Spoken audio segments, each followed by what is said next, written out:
Hello. Hey everyone. I like my glasses again. Yeah, when it's smaller pictures, then I need them. Oh, okay.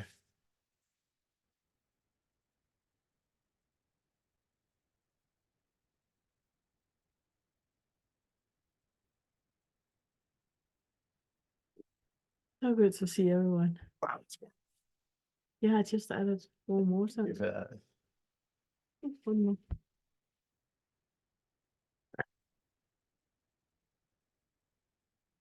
Mm. Angela, have you seen Angela before? I don't remember. No. I think Angela's new. It's good to see you. Yes, I'm new. Yeah, it's Hi, so good to welcome. see you. Well, Hello. Yes, I thought I was on. I can't see. Anyway, that's fine. Hello, thanks for having me. thank you for being here. I'm very excited. It's great. Hopefully it'll be helpful for you. Yes. Did we hit in there? Yes. Okay.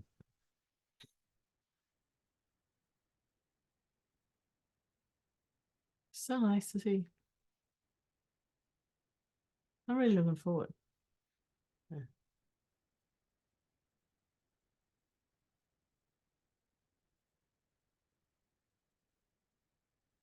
It's another one. Do you want to start the Sure. I keep an eye on this if you do Sure. meditation? Okay.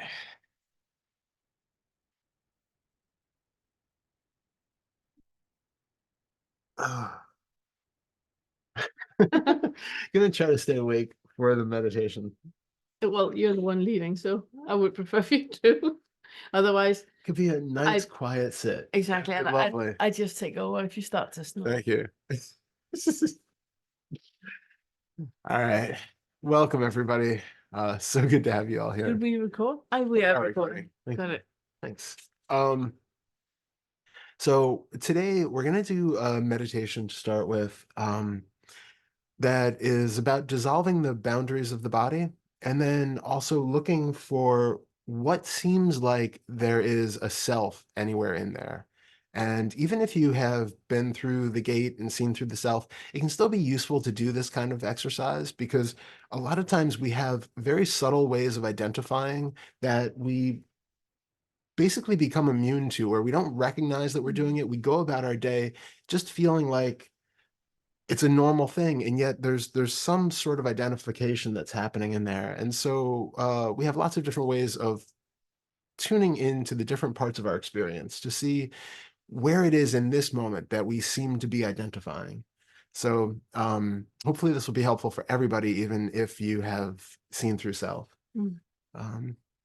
And did you have anything else? No, it's really good. All It's really good. Yeah, I'm really looking forward. right. So I invite you all to close your eyes and find a comfortable position. Maybe stretch your shoulders up, take in a big, deep breath, and then with an exhalation, just let it all drop down. Keep your back straight but soft. We want your posture to be held by the skeleton and not by the muscles feeling like you have to stay rigid to hold yourself upright. Take a few slow, deep breaths. And with each exhalation, feel gravity pulling you a little bit deeper into the chair.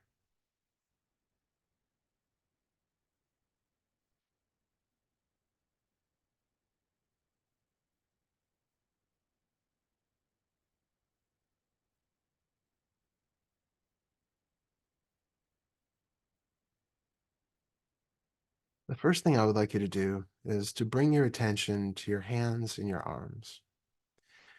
If your hands and your arms are lying on your legs or on a table or on anything else, see if you can feel the point of contact between where it seems like your arms are meeting some other object. At first, the mind will try to label this as pressure or contact. But notice if you pay attention to that area If you can really tell where your arms end and your legs begin, or the arms of your chair begin, whatever they're making contact with.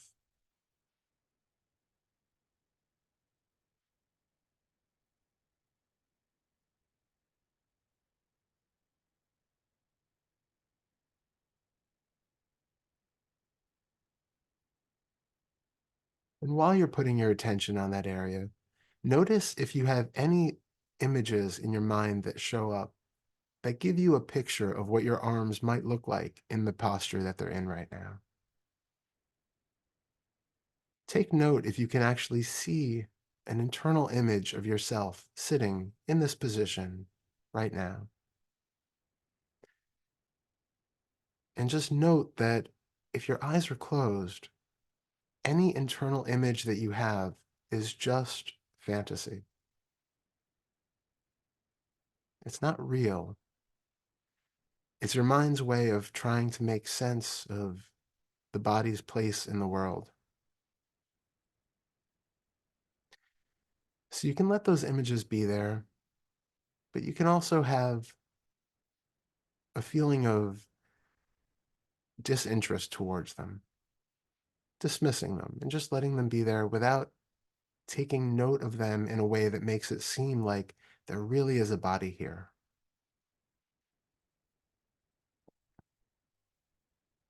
Bring the attention to the skin all the way around your arms and your hands.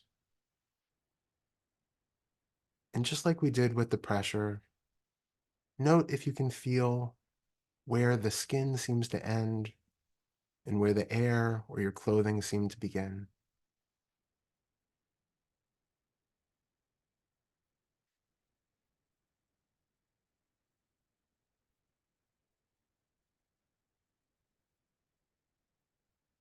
Watch as sensations change when you take the labels off of them and just allow them to be as they are.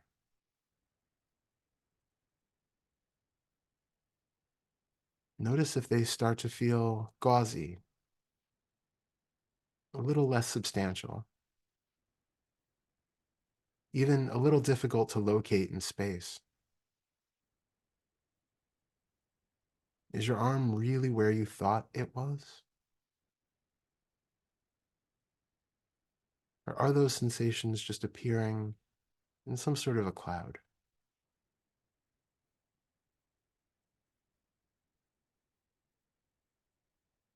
Next, bring your attention down to your feet and your legs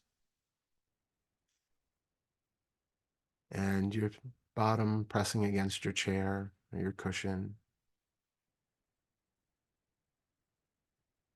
And to begin with, feel the point of most pressure.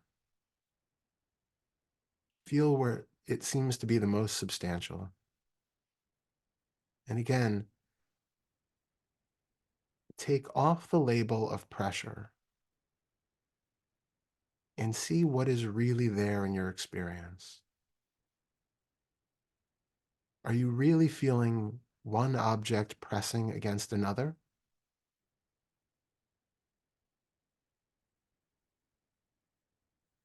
Can the sensation actually be described as pressure or tension?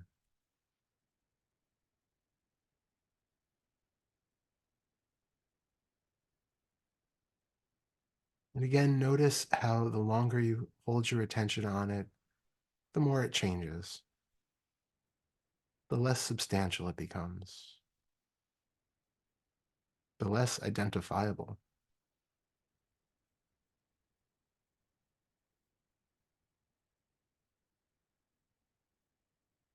If you can feel where the chair once was, notice if it's even appearing where you once thought that it was. Does it perhaps seem to actually be higher in space than it should be, according to your rational mind?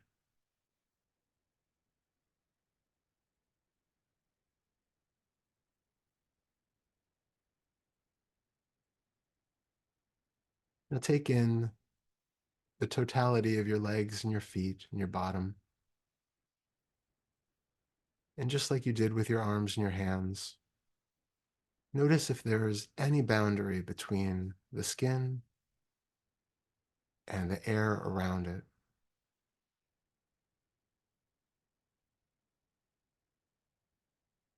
Do you have any indication of where your legs begin or end?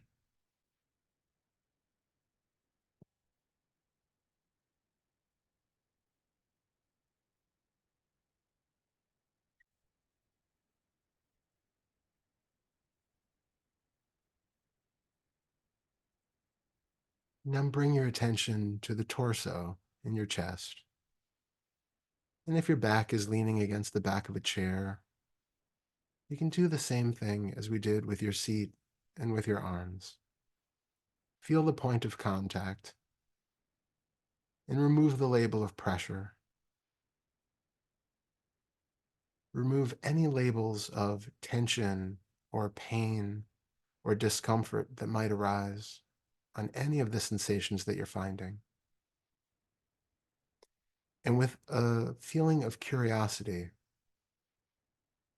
just look at what's there.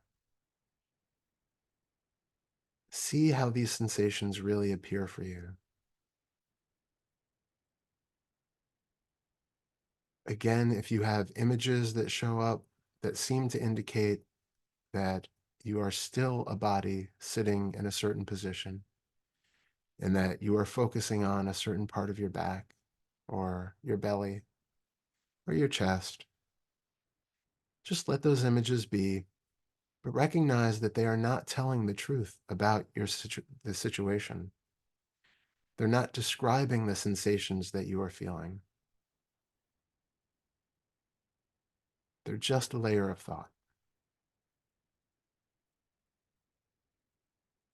Come back to the raw sensations and see if you can feel anywhere in your torso that seems to be a solid entity. Anywhere that seems to be disconnected from the air and the world around it.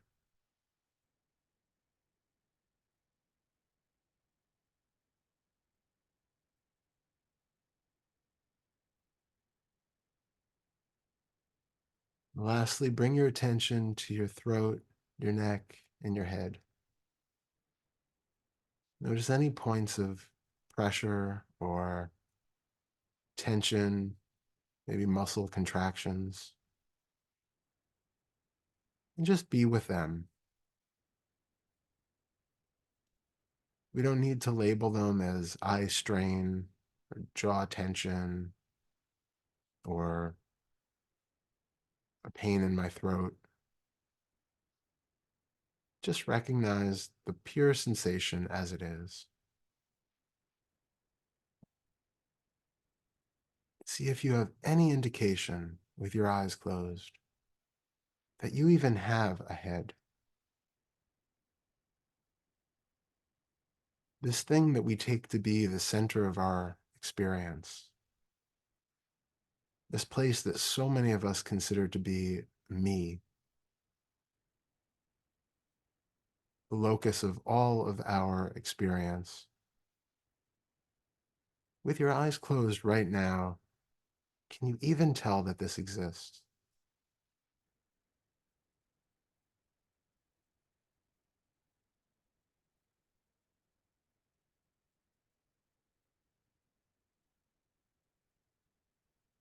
Now take in the whole of your experience, the whole of what used to be a body, and see if it's now just a cloud of floating sensation.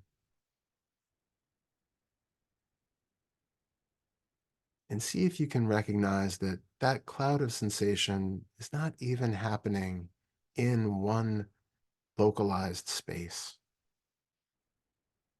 That cloud of sensation has no location if you don't use the orienting images that try to tie it into a body.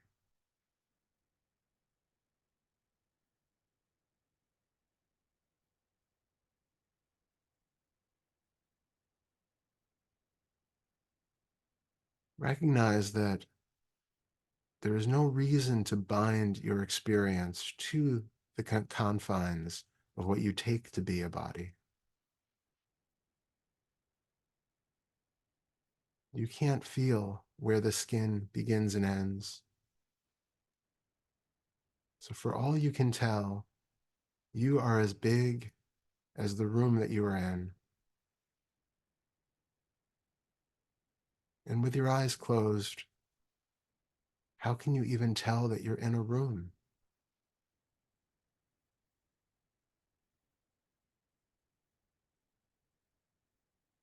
At this point, in your experience, how can you tell that you are not all of existence itself?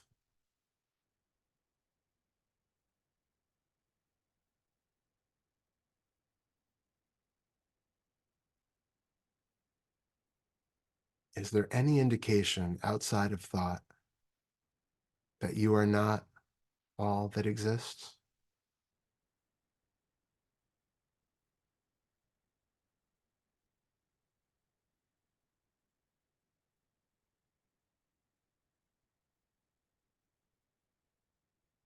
Now, I would like for you to scan through this whole of existence and see if anything for you appears to be a limited, small, individual self.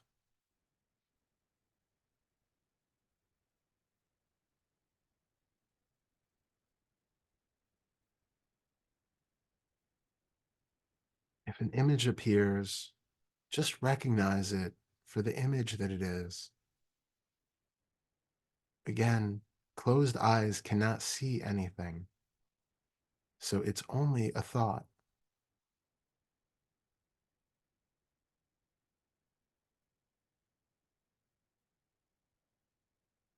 If a point of contraction still shows up, something that feels like tension, something that feels like a brightness or an intensity, just recognize that it's still sensation.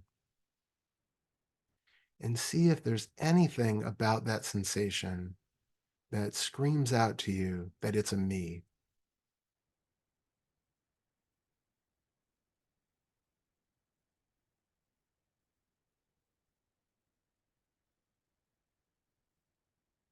How could it possibly be known to be a me if it's just sensation?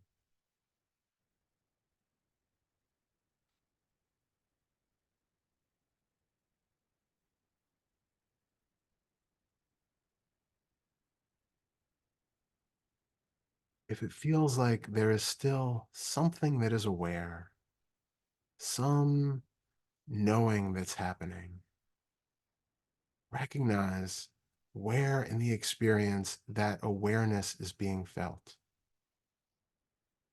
How is this knowing happening? If you can verbalize it, it's a thought. If you can see it, it's a thought. If it's something that you just feel in some way that you can't quite quantify, then it's being felt in the sense space of the body, or this space that once used to be a body. And recognize that it's just another layer of sensation.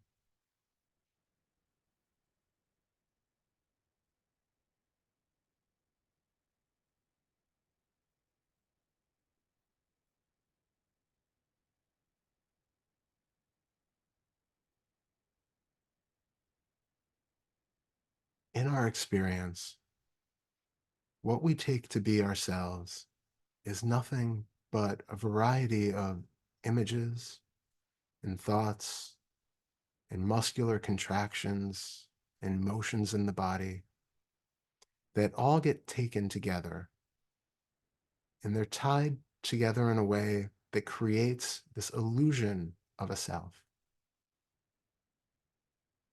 And it's perfectly fine for those images and those thoughts and all of those sensations to still be there, but they no longer need to create that illusion.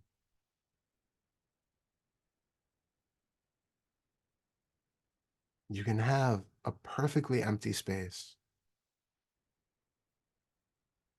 with a few floating sensations in it and a few images darting from here to there. But it doesn't make a self.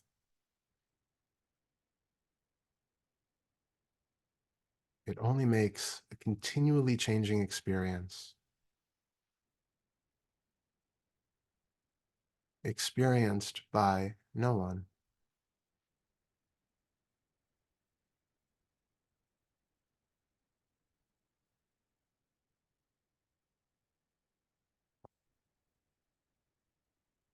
And we're going to start coming back into the body and coming back into the room. But I don't want you to lose any of the insight that you might have had during this meditation. I don't want you to lose the sense of spaciousness.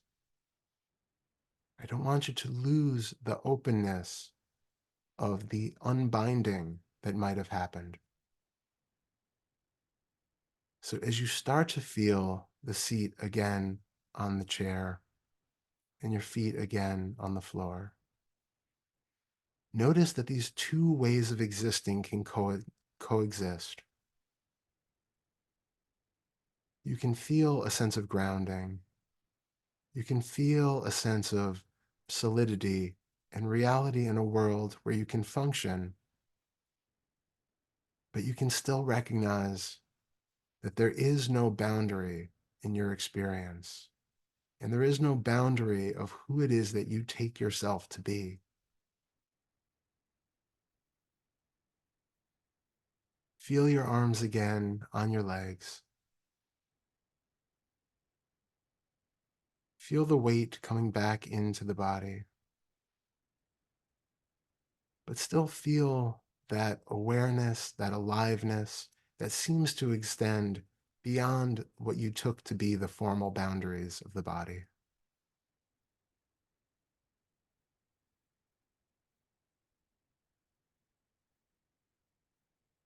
As you start to feel again the sensations in your face and your head, notice that even with the sensations there, it is still possible to feel that what you took to be the self located somewhere in that area is still vacant.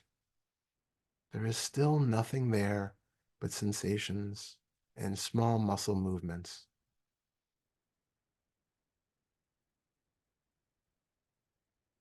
And in a moment, when you feel ready, you can begin to open your eyes.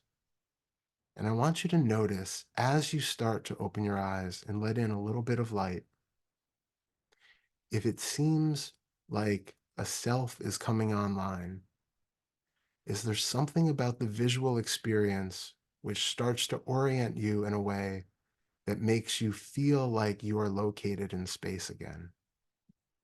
It makes you feel like you are you sitting in a chair.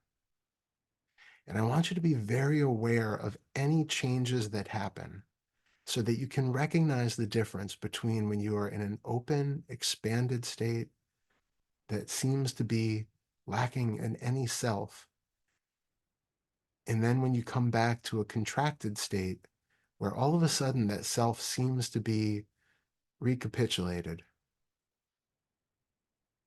What is the difference between those two states? And notice that anything that happens in that contracted state is still an illusion of thought that creates something out of nothing. There is nothing that disappeared moments ago that is reappearing now. It's only a thought which is tying together different sensations and images.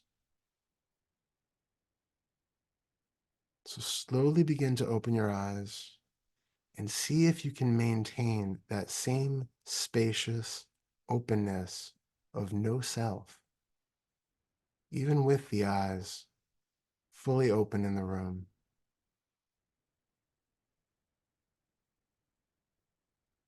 Take another deep breath.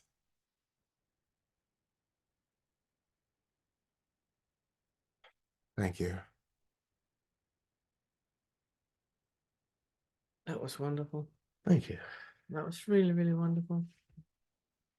I felt how I was like floating in and out.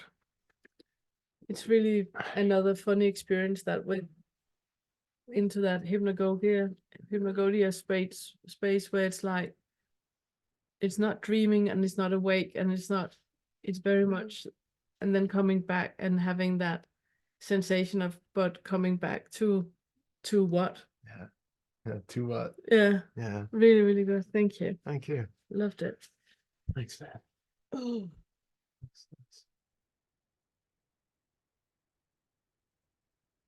Okay, so for the new people who are here, it's a completely open forum to ask questions, be guided if you would like. And just raise your digital hand and ask questions either about curriculum, about fetters, about things that are going on in your life. And you have the opportunity to be guided in an inquiry. If there's something particularly you're struggling with, it could be more of seeing through the self that we just did, building onto that, or it could be 4 or 5 fetters, some people that are not doing like you want them to do, and that's super frustrating. It can be anything.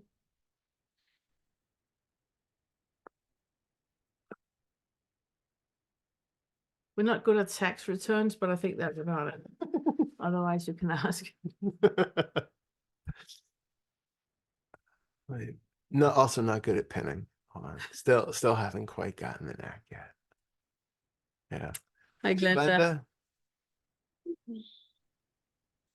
Hi, thank you for that meditation. That was absolutely gorgeous.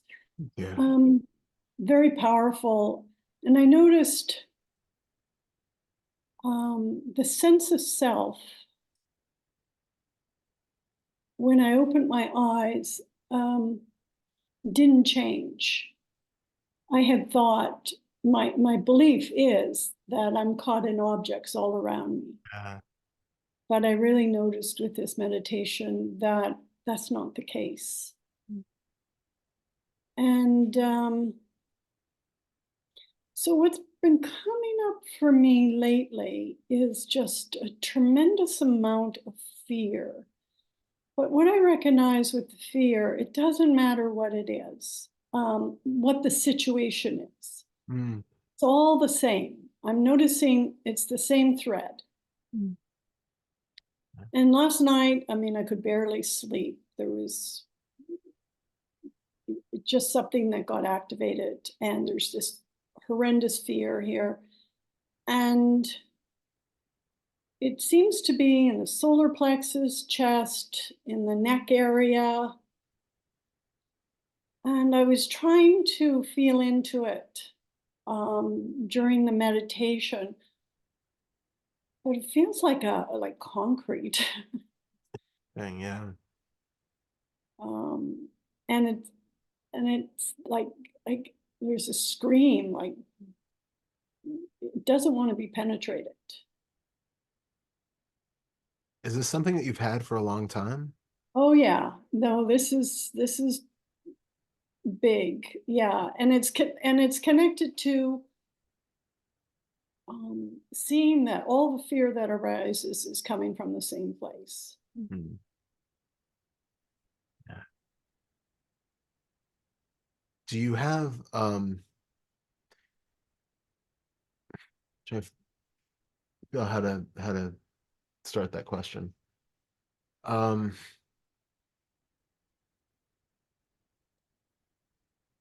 Taking you're starting from the point that what you're experiencing is fear. And if we question that, if we take off that label and just come to what is actually in the body, what is it about the situations that seem to be connected to fear in the, let me ask it differently. Why is it that you are assuming that it's fear that is connecting all of these different situations? There's a desire to run. I'm not safe. And do you feel like that's a true statement in those situations, or is this something that feels Like it's an I mean, but the mind can make an element of truth in anything. but for you, in that and moment. maybe it's more to like I need a solution. I need a certainty. I need an answer. I need a resolution of whatever's arising. I need to understand. Yeah, can we be a little more specific? So are all of these situations in which you feel this fear and this need to run, is it all because there is this feeling of uncertainty and there's an anxiety about not having a sense of knowing and stability? It's the not knowing and a sense of stability. Yeah. May I ask? Yeah, please. I'm thinking you said that it arose when you were lying in bed, and clearly then it, unless there was an axe murderer in your bedroom, then it was something that happened in your mind that gave you the feeling of fear. So Yes. there's a thought that is triggering a sensation in the body. And I Yes. think what you ask, I might, project a lot of things. I think what Todd was asking was trying to clarify what is it exactly that you're fearing? Because if it's a situation that arises when you're in traffic and when you're, with your mother-in-law and in bed at night alone, then it's not the same thing. Yeah. But the bodily sensation of fear is the same, and there's a root to that is not connected with the fear that we're talking about. So it's just really teasing it out and finding out what is it exactly that is triggering that sensation in the body. Right. Right? Yeah, absolutely. That was exactly what I was getting to, but much more clear. So thank you. It feels okay. The situation right now is where I live, and the condo association is unstable. And so my sense of living is unstable. But also I notice when somebody, like a friend, is ghosting me and not responding to me, I have the same fear arise. Yeah.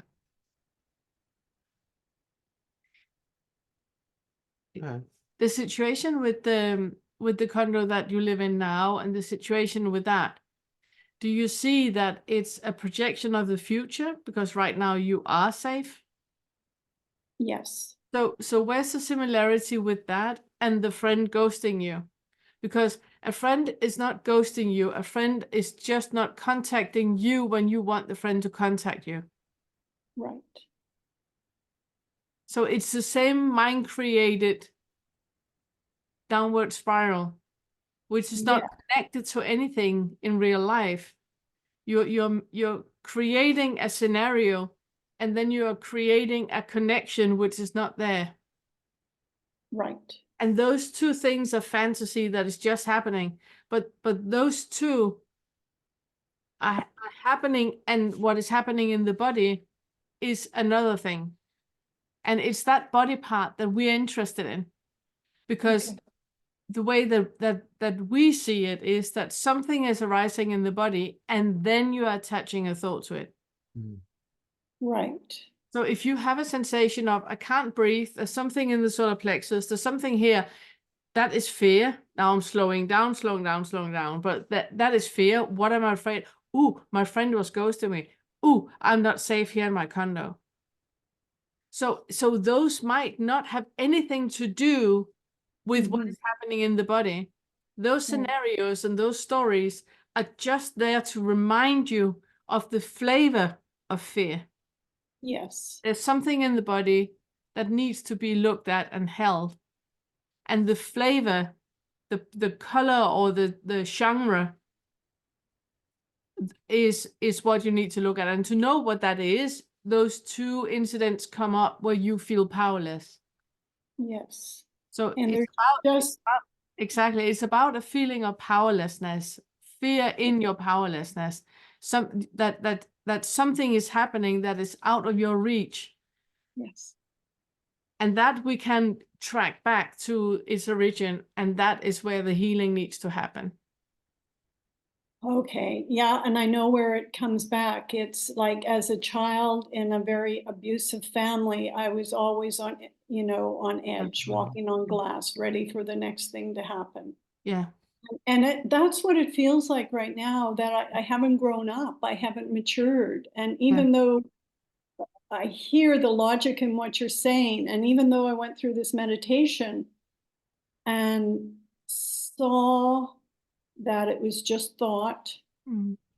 and it's just sensation, there's still that connection that hasn't been healed yet. Yeah, exactly. And it's really about becoming aware that the part of you then that had an abusive childhood, where when you grow up in an abusive and what's it called, dysfunctional family, then you are walking on eggshells all the time. But the child creates a scenario where I can do something so that won't happen, either not happen now or just pushing it a little bit, by becoming the clown, or by becoming servant, or by becoming, just being quiet. We know it's going to happen, but we're just pushing it a bit further until it happens. And that holding your breath and trying to do right is what you're now projecting onto your friend, that you say, my friend is ghosting me, so I need to be different. I need to do different so my friend is not ghosting me. But what we're saying is, your friend is not ghosting you. Your friend has just not contacted you. That's not ghosting. It's just right now the friend is not doing what you want the friend to do, but it has nothing to do with the friend. It's about you holding your breath and believing that if you are different in the world, then everything is going to be fine. Absolutely. Yeah. So Yeah. if you connect with your body now and you feel that solar plexus thing, the solar plexus is connected hormonally with the adrenals, and that's very much about fight, flight, or freeze. It's about socialization, and it's about learning how to be in the world where we feel safe. So that you feel it in the solar plexus, it's very much connected with stress. So if you connect with the body right now, and you connect with the feeling of stress and the feeling of suffocation and the feeling of all of that, can you just allow it to be there and not try to change it in any way? The solar plexus doesn't need to feel any different. The suffocation doesn't need to change. The inhalation doesn't need to be, not obstructed. Everything that is happening, if tears are coming, they're not supposed not to come. Whatever is happening right now in the body is completely fine. Right now, you're sitting in your house. We're right here. You're completely safe. You can allow yourself to be in the body the way that it feels to be in the body, with whatever constriction that comes up. None of it needs to go away. It's allowed to be there. So can you be in a body where all that is present right now? Yes. Yes. I just need that reminder. Yeah, it's fine. Yeah. Yeah. It's And whenever you're creating a story where you start to feel that, then no, okay. It's not about the story. It's not about the condo or the friend or the prices or anything like that. It's not about that at all. It's about, there's a feeling in the body that I need to breathe into. This contraction that is here right now, it does not need to go away. It's fine to be constricted. It's fine to have a racing heart. It's fine to have clammy hands. It's completely fine. I'm here. So you're calming your body in reverse to back when you couldn't breathe and you couldn't be in the world. Yeah. Thank you. Yes. It was very helpful. Thank you. You want to say something? I mean, I feel like that covered, that was really good. Yeah, I feel like it was going to go into a long tangent if I Yeah, go to you're right. anything else. Long tangents are fine. Well, the first thing is just that, you know, what we did in the meditation with also taking the label of contraction and taking that label of cement and that feeling off of it and just recognizing what's there in a way of also of relaxing the nervous system and recognizing that you can calm down with it being there. It doesn't have to move because it's not actually the density and the constriction that we think it is. Mm. You know, you can if you have a sensation like that, you can do like what we did in the meditation and expand the feeling around that sensation as well. You can make room for it so that you can have space for whatever is arising in that moment and recognize that it's not a something that is a life-threatening contraction that's happening right now. Mm. You know, you can have space to hold anything that happens, and without the labels of fear, without the stories attached to it, as you said, of this is because my friend is ghosting me, or this is because this other thing is happening. All you have is tingly, fuzzy sensation, basically. And there's nothing that we experience in our body that if you strip that label of pain, tension, contraction, solidity, pressure off of it, none of that is unbearable once you actually get down to what's really there. And of course, you know, the reason why you said that you're, you know, it's like it's like you're a child again, you know, you still haven't, because that's still a part, you know, that's still there. Then that's why when we do the reparenting and that sort of thing, it's because, you know, you don't have to travel in time back to then. It's because that's still a part that's alive right now. And it's still part of the way that you function and see the world and navigate through it. And so we're healing right now one of those things that's just fundamentally dysfunctional in the way that you know, for you it was functional as a child, as a way of trying to get what you needed in the world and stay safe and create a space for yourself. But now as an adult, it tends to cause more problems than it solves.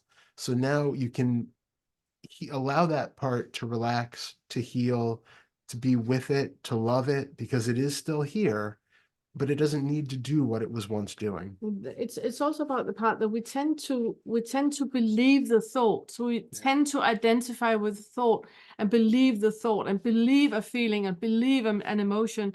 So whenever it comes up, we believe it to be dangerous and something we really need to look at and we really need to dissolve and we need to do something about it. It's not why it happens. It happens because the body had a need at a point and that need couldn't be met. It can be met now, so just meet it. And that's it. And it's also why we can have these bodily constrictions and all of that for decades. And the moment we just allow it to be there, it dissolves all by itself because it was nothing to begin with. We have just created so many stories about it. You know, been to therapies and treatments and lots of different things for this thing that we don't want anymore, instead of just being with it and seeing what is there and allowing for it to dissolve the way that it is dissolving. That was perfect. Thank you. Thank you. Thank you so much. I'll let you do the pinning. Okay. Yay. Sorry. Pin is Rowena.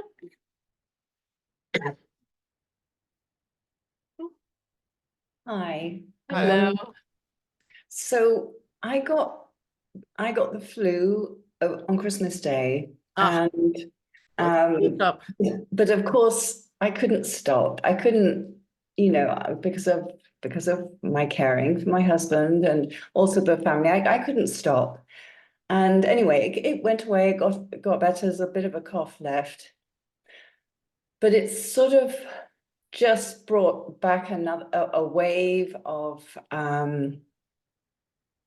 like I think it's just really like I need to take care of myself and I don't have that possibility. And so there's like I don't know if it's just because of the body feeling tired and coughing, that it's bringing up thoughts, but there's a sort of a despairing of a situation where once I was sort of, you know, there was a flowing through, and this is it, and you know, this is it, and very present now. There's more of a resistance to what's going on, and just like a little part that just says, what about me? What about me? And it's sort of linked a bit to a feeling of being trapped, which is a familiar being trapped feeling. And this is sort of, I mean, it's not, I can't even say despair, because if I do get the chance to sit with it, it's not even unpleasant, you know, but it's somehow, that is somehow the word the word that came up to go with it. And it's probably all tiredness and making a mountain out of a molehill, but that's what it feels like at the moment. And anyway, so I think it's just being with it and just allowing it to be like that, and not, I guess part of it is sort of is a watching at this sort of toxic starting point that seems to be present. I guess probably related to anger, but not, and sort of, and maybe the powerlessness, the side that I can't even be, because who could there be anger at? So it's sort of like just a confusing muddle. Yeah. Yeah, I so understand what you're talking about. I can so relate to everything that you say. So I feel like there are a few different things to consider. So on the absolute practical relative level of things, you do have to take care of yourself. And you know, sometimes these things do show up as a way of reminding you that, you know, you have to be able to be functional in order to take care of other people. You have to be healthy yourself, and you have to be strong and mentally fit and all of that, just so that, you know, you can perform the role of a caregiver. So there's the practical level of that. There's also, you know, I'm sure you've gone through all of the possibilities of anything that can be done to give yourself even moments of relief. But, you know, if you could do anything like that, like if this is a reminder that there's any other stone that hasn't been turned yet, in order to, you know, find some sort of respite for yourself so that you can provide yourself with that little bit of extra needed support in order to stay healthy and functional, that's, you know, really, really useful. If you've exhausted all of that and you're simply in a situation where you just don't have any other opportunities, nothing else to turn to, and you are, you know, there with your husband taking care of him, and things are on your shoulders, then we can work with the resistance to that situation. Just as you've expressed that you're now at a point where,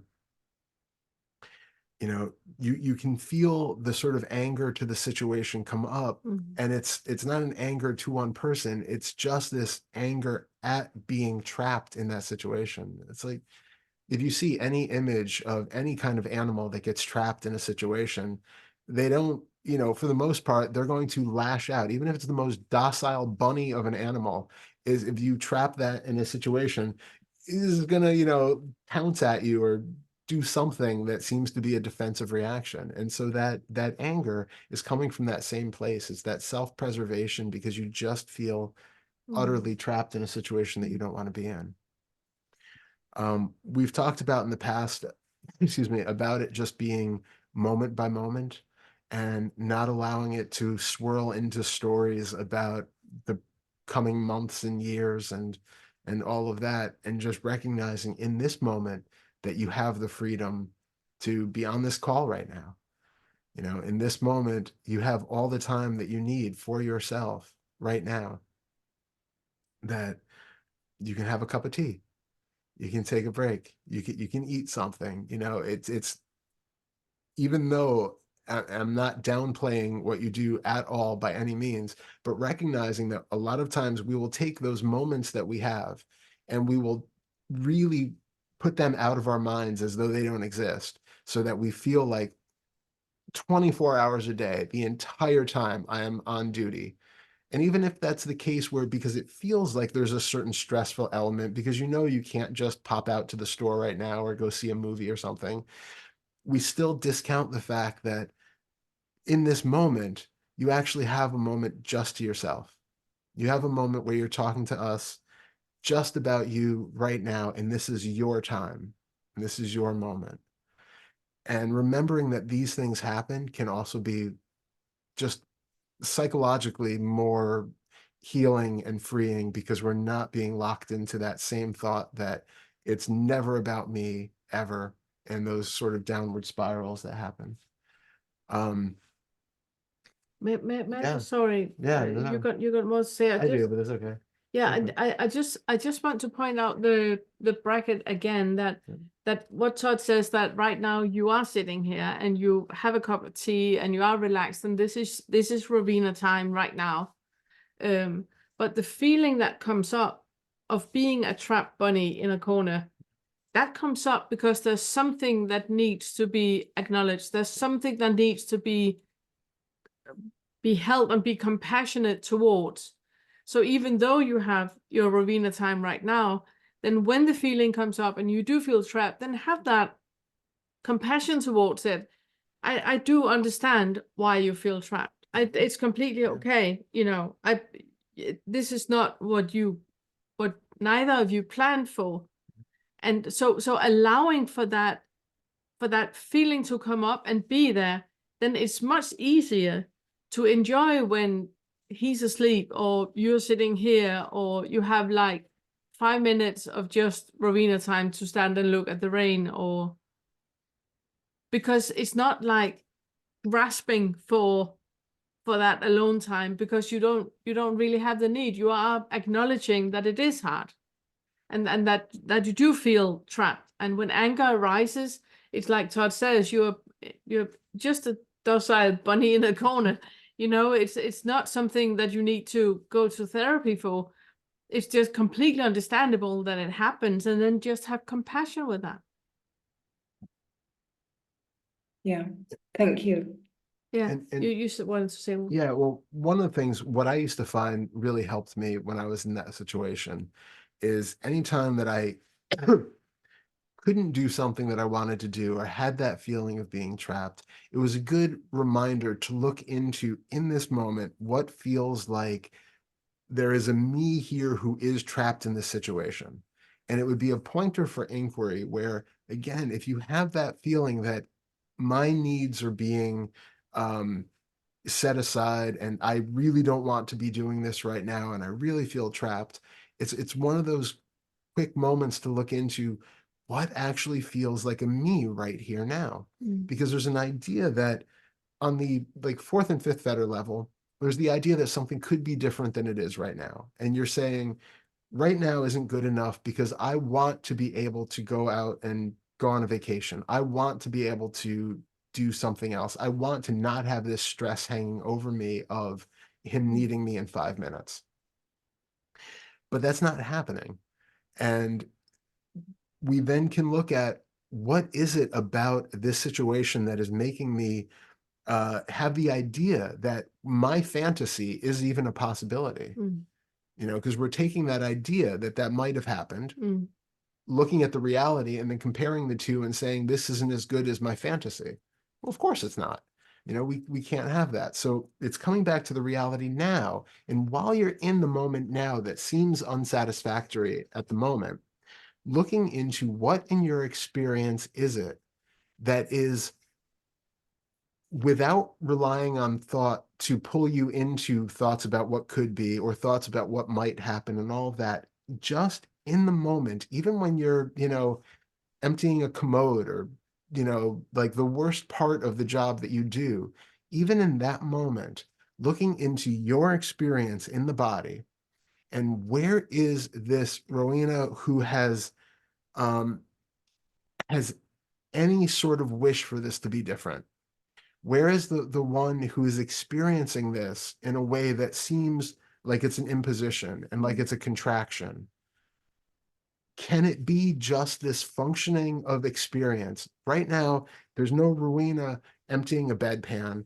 There is life lifing, and it's just this experience where there are bedpans and there are rainy days and there are meetings and there are books being read, and it's just this passing of existence without the identification of me being a caretaker, me being trapped in a situation I don't want to be in, and so on. Really good. And see if you can come at it from that perspective and see if that, Yeah.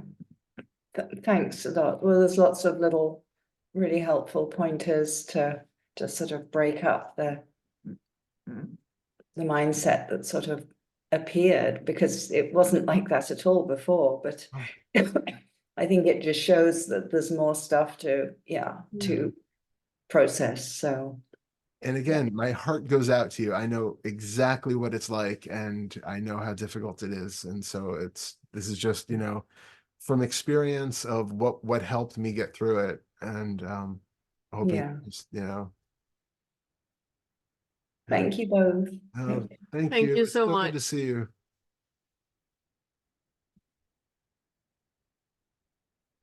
You have to unpin her first. Okay. Remove pen. Thank you. That's usually And fine. it is Sunny. Hi. Hello. Hey. Hi, I have a question regarding the meditation that we did in the beginning. Yeah. Because as soon as I sit down and we get into this, my body starts to itch different places on my body. It could be because I'm wearing something woolen or something, but it's like, and I don't know, what should I do? Should I itch it? Should I leave it? Because it's like a really, it's almost like, it feels like a little bit of a cramp, but it's not a cramp, but it's like, and then it shifts. And I notice that it starts with the legs and then it goes to the arms, and then my head is twitching, and what to do, because it often comes up when I'm trying to meditate. Is it just because I try to skip and Yes. what you call it, overspringshandling, Yeah, absolutely. distractions? And is it normal, and what to do? Should I fight it and not itch, or should I just itch Oh my it? God. There I really don't know. There's written books about it. There's been written books about that. Yeah, it's definitely a way for your body to go like, oh, we want focus here now. No, focus here, focus here. It's like the mind that is trying to distract you.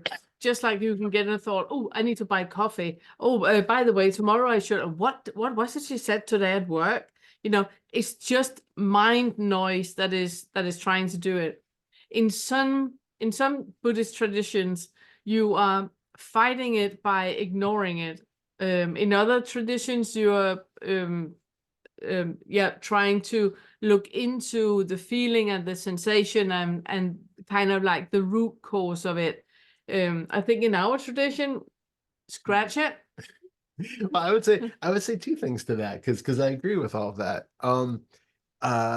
One thing could also be that if you are wearing woolen materials and stuff, you might be in your regular life sort of disconnected from the body enough that you have itches that you're just not aware of.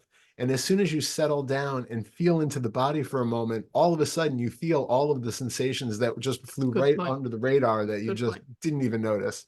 Thank you. Yeah. So that could be one of the things. Scratching, of course, is fine, but in terms of inquiry, a really curious thing to do is what we did in the meditation, where you focus in on the sensations of an itch. What is an itch? Take the label of itch off of it and just be with those sensations and see if it's something that actually needs to be scratched. Does it need to be? And we're not doing it from, like you said, there are traditions where like it's that the high what do they call it?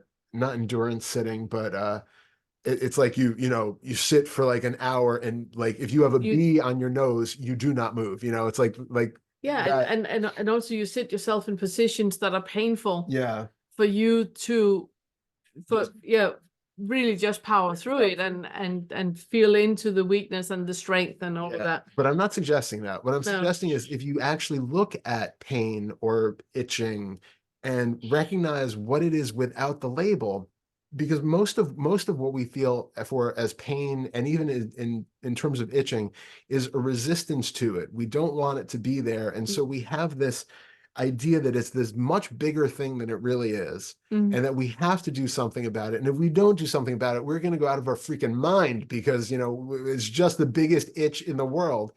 But if you take off the label, I have to say, woolen underwear is the biggest itch in the who world. in the hell would wear woolen underwear? We're Danish here. Of course we are. All months with an hour we wear woolen underwear. I think I see the problem. So, but if you It's a really cold apartment. well, if you take the resistance off of that though, and just be with the itch of woolen underwear, and then you take off the label of itch and just be with whatever sensations are showing up for you, they will in the matter of seconds most of the time start to mutate, and they morph and they change and they disperse and they get, as you found, they'll show up here and then they'll kind of move a few inches and maybe they'll be over here and maybe they'll be over there. So just follow them and make that the point of meditation for a while, and just tracking where are these sensations going and what are they really when we're not resisting them or painting them with a certain color. We're just allowing them to be as they are and seeing how they actually show up and move and change. And we get really good insights into impermanence, into not wanting, and the question of can we deal with you know, whatever shows up whenever it is, because it's not as bad as we think it is. You know, it gives us the insight into that the sensations of the body are not the stable things that we think they are. I don't have an itchy knee. I have some sensation over here that the nervous system is reacting to something self-created or something that's actually there. Yeah. So I just want to circle back to the fourth and the fifth, where not the woolen underwear. No, we skipped the talk about the woolen underwear. We'll go straight to the fourth and the fifth, because there is an issue. No, it's the part about the fourth and the fifth where like Todd said before, that the part that there's something that we believe can be better than what is.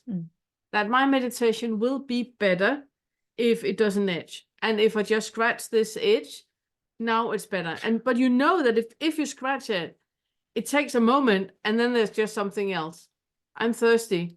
Okay, if I get a glass of water, then it will be better. Then you get a glass of water and then you sit, I need to pee. And then, okay, if I pee, then it will be better. Because, and it's that, you know, never ending grasping that the mind does to divert from just being right here. It's a bit like a child that doesn't want to go to bed, that's super tired. All those, but I want, and I want, and I want, and I want, you know, trying to avoid the inevitable, which is just, you know, relaxing into it. Yeah, because I think it is sort of just distractions, but I don't know what to do with these distractions. Use them as the point of meditation. And also see how many times in your life, now I know you, see how many other things in your life where a distraction comes up. You know, if this wasn't there, everything would be great. You know, how many other parts of your life are you doing the same thing in a different scale, obviously, but how many other parts of your life is that an issue, that if this wasn't there, this would be great? And that is a game, that's a mind game. But sometimes it's difficult to distinguish between being in a flow or having distractions, because you can walk around going from one thing to another thing, but I can't really say if it's being in a flow or if it's like being distracted all the time and doing things. They seem to be difficult to distinguish between. me a second to feel into that one because I know there's a It's distinction. the there. nine, yeah, it's Yeah, the that- nine. It's the nine Can you fetter maybe of the describe body. that? Body, yes, but no.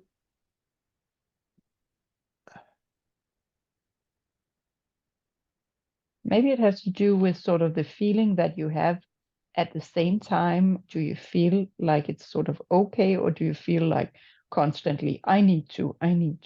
Yeah, I was sitting and waiting for you to get there. Yeah. But what I would say about it, if you have thoughts about it, it's not flow. Okay. Because as soon as you're checking up, what are you checking up with, and who are you checking up with, and what are you curious about? Flow is just what is happening. It's just like you are lying down. At some point you fall into sleep. It's not a decision that is made or anything. It's just happening. And with the flow, it is you letting things happen, not making things happen. And there's a huge difference in that. When we're trying to make things happen and make happen being in flow, it's very much cerebral and selfing. Yeah. It's about letting things happen. And in that, the flow just happens all on its own. Just like breathing, you don't think much about that. It just happens. You're just allowing the breathing to happen on its own. Okay. Yeah, and I was gonna say another thing is if you notice when you are going about your day, if you're in questioning whether you are in flow or just are you thinking? Are you lost in thought? Well, because most of the times that's the difference is that some people will be like, I drove, an hour from one place to another. I don't remember any of it. I was just in a total flow state. Yeah. But no, actually, you were like caught up in your thoughts, like from, going through conversations that are happening later in the week and planning for a trip and doing all these other things. So the question is, are you just lost in thought, or are you really just present in a way where things are happening and you're fully here with wherever you are, or are you distracted and miles away? Yeah it's the letting or making. Yeah Okay. Thank you. Amazing. Thank Thank you. Really good question. Yeah, so good to see you. This mug looks comically oversized, But it is comically oversized. It comically is a oversized, full but- liter. but It's a it full- looks like and for- extra and- comically and oversized. For all Americans, a full liter is a quart. No, it's still a full liter. We use liters. No, you do. We do. Americans- Americans drink a lot of 2 liters of soda. We drink liters. Americans have the weirdest measurements for things. It makes no sense. It makes sense to us. No, with feet and inches and Fahrenheit. My and foot is a foot. It makes complete sense to me. It makes no sense. We're now picking up on a discussion that happens very, very often in this home. Frost is happening at 0 degrees and boiling at 100, not at 212. And It's a good number. and then we 12, have it's a yard, palindrome. and we have a yard and feet and miles, and instead of just having the 100 or 1,000, so it's a kilometer that is met into a meter or into centimeter and millimeter. Same thing with liter and milliliter. Instead of Fahrenheit and feet and yards, we keep things interesting. We're a complicated society. We don't need the simplicity of thousands and of the hundreds metric of system. Metric system. It's too I simple think we for should us. ask Don about that one. So much Don, more what do you complex. think? Empirical system or metric system? I mean, I think the whole using the tens sounds way better, doesn't it? I'm just kind of used to. I'm used to the imperial one a little bit from my childhood, feet and so on. But I mean, it makes the tens seem so much better. And then they have 1/16 of an inch as well, which is I weird. know. And they talk to pounds, there's no such thing as a ton. You go, my truck is 4,000 pounds. I'm like, it's just 2 tons. What's wrong with you? And everything is feet as well. I think it's amazing. I don't know how they. Anyway, somebody was here before me. Wasn't Irene there before me or someone with their hand up? No, It seems to be gone. everybody comes up in the line It's- that they raise their hand. Irene was there, but she took her hand down. No, Irene is there. Irene's Oh. there. We don't see you her. are. We You see- go ahead. I Irene, pinned- yeah. No, but Okay. Irene doesn't have her hand up. Yeah, I don't. I see- know, I took it down, Pernille, because Oh. I pinned her, but she was first. Oh, thank you. All right. Sorry, Sorry, Don. do you you guys mind went if off I on go a first? tangent. Sorry. Here, Don, do you mind if we let Irene go first?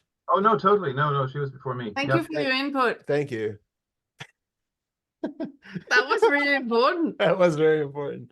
Okay, Irene, I Irene don't needs to see take you. her hand up. Hold on a second. Yeah, Irene, can you put your hand up for a second just so we can see you again? Because we can't get you on the screen. Your digital hand, Irene, the digital. Let's see, digital hand. If you Under reactions. if we put it There it Here is. we go, There here it we is. go, here we go. Thank you. Found you. That pin. This didn't work. We Gotcha. found you. Good Gotcha to see now. you. Great.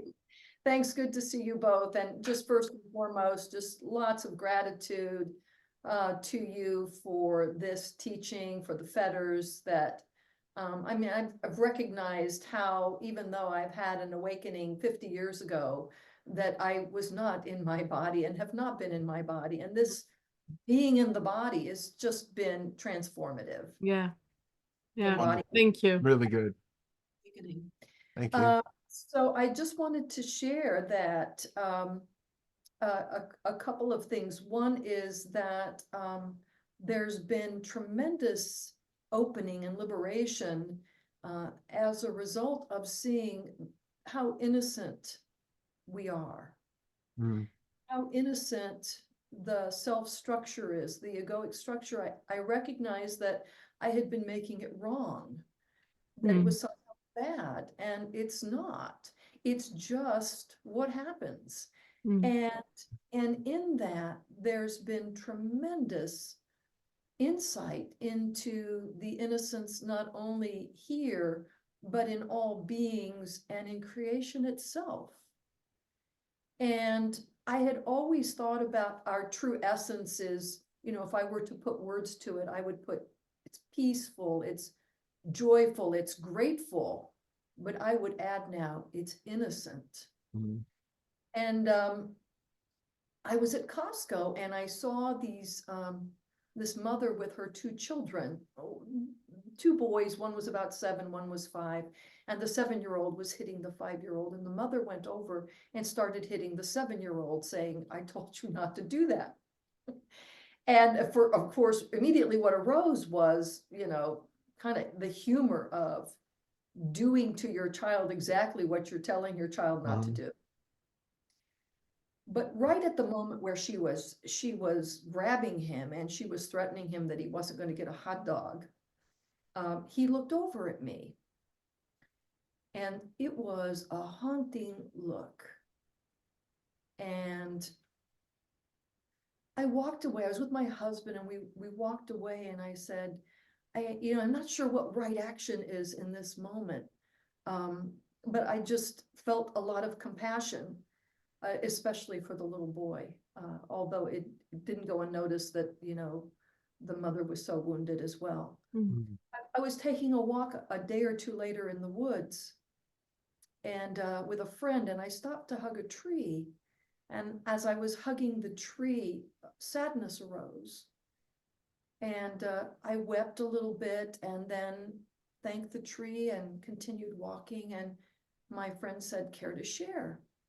And I said, "Oh, you know, when I was a kid, I used to hide at the base of the trees in the forest. I used to hide under the leaves and disappear under the leaves, and there would be only the smell of the earth, the dirt, and the feeling of the leaves, and I could essentially escape from the chaos of family life."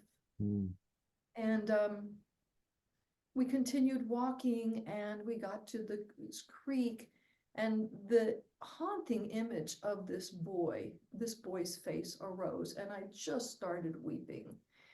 And I was trying to describe to my friend what that look was. And finally, I got that if I took his picture and put a title to the picture, it would have been Innocence Being Crushed. That was the look. And as I sat with that, it came back to my own innocence being crushed, that he was pointing me to my own wounding. Yes. Yeah. And as I tended to that wounding and tended to that little girl who felt crushed, and as I welcomed her and acknowledged that crushing of innocence, what then arose was this tarry, dark figure, slimy, heavy, gloomy, gloomy, and I recognized it as hopelessness. It was the hopelessness underlying this crushing of innocence. And of course, I welcomed that. And then the opening into the innocence that the egoic structure happens to all of us. Nobody's to blame for it. Nobody creates it. It happens. And it has made life so much easier to see that. Wonderful. Yeah. So good. Yep, I'm thinking that I would like to invite you to go further into it, because it's so funny when we take a clip from a full movie, you know, and the full movie is the entire existence of the earth, and we just take the clip of the boy with the expression on his face, and you recognizing that clip in you. I would like for you to, next time you meditate, to zoom back in the story and zoom in on the mom, because the mom is you. The mom was once the little boy that was where her innocence was destroyed. Absolutely. And you are the mom in how you have been towards your children, because you have not had a childhood like that and not acted like the mom. It's part of that of that movie that is happening, that we tend only to look at the things that are lovable. You know, the little boy is lovable, but 30 years from now, when he's beating up someone, we struggle having loving feelings towards him. But now, because he's a little innocent boy, we can. And it's that zooming in and out of the story, zooming to the mom, zooming to you as a mom and you as a child, and zooming to your dad, and, you know, really going into the story. So you see that it's not one person that is being punished by another person. It's a person punishing ourselves. And that is like the never ending story, and why everyone needs compassion. No matter, no matter where we are in the sequence of it, we need to hug a tree and feel the roots into reality and into, you know, the earth. Yeah, totally. You know, initially when I watched the scene, the first thing that arose was judgment about the mom. And then that immediately shifted to compassion, because I did recognize myself also in but I like the idea of really looking because we are looking at little clips, aren't we? But but also that, you know, there is how there can be nobody to blame for anything is just so obvious. And you know, I am the mother in that, I am the child in that, and you know, here we are playing all these parts. I've also found that watching movies recently is just, I just can't get into it, because the movie of life is right here. It's like, I know. Movies are like, they're no more fun anymore.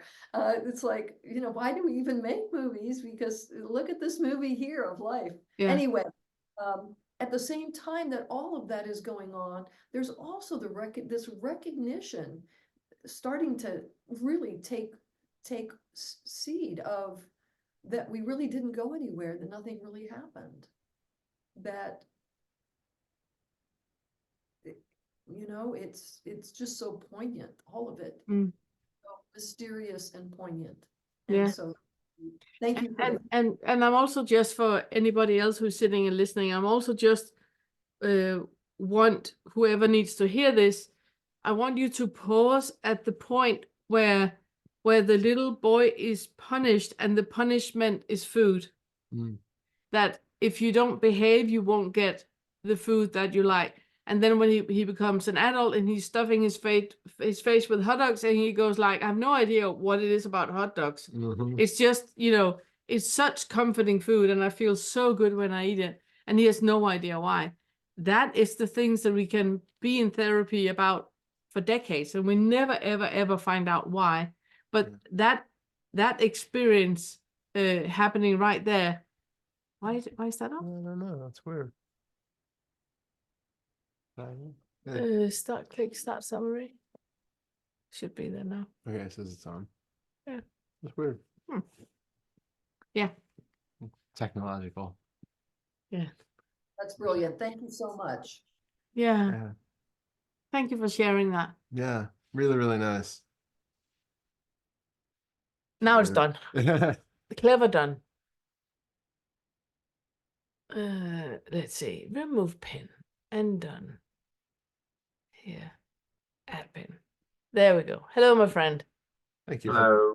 And you're back. Congratulations anyway, since last weekend. Was it last weekend? Sorry? I said congratulations. I haven't spoken to you since. Thank you.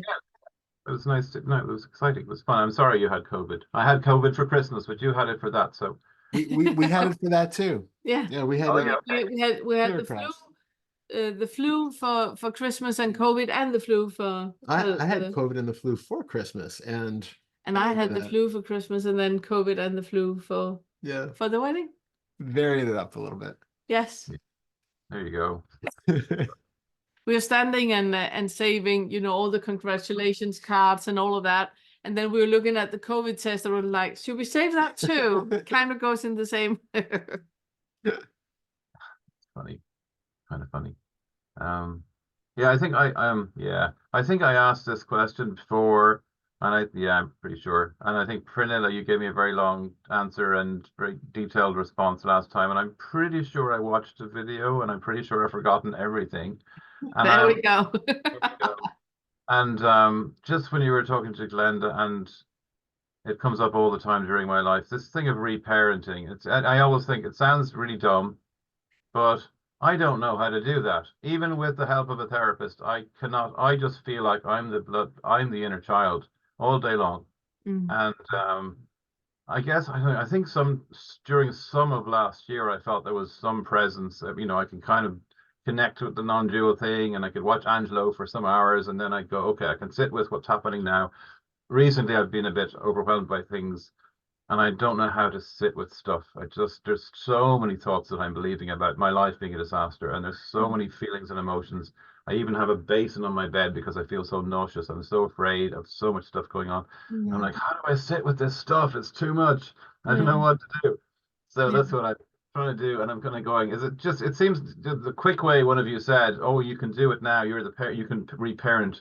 It sounds normal to be able to do that, and I just don't know how. I've never haven't been able to go, I'm the adult in the room here, I can just sit with this is just a part of what's happening, whereas to me it feels like everything that's happening.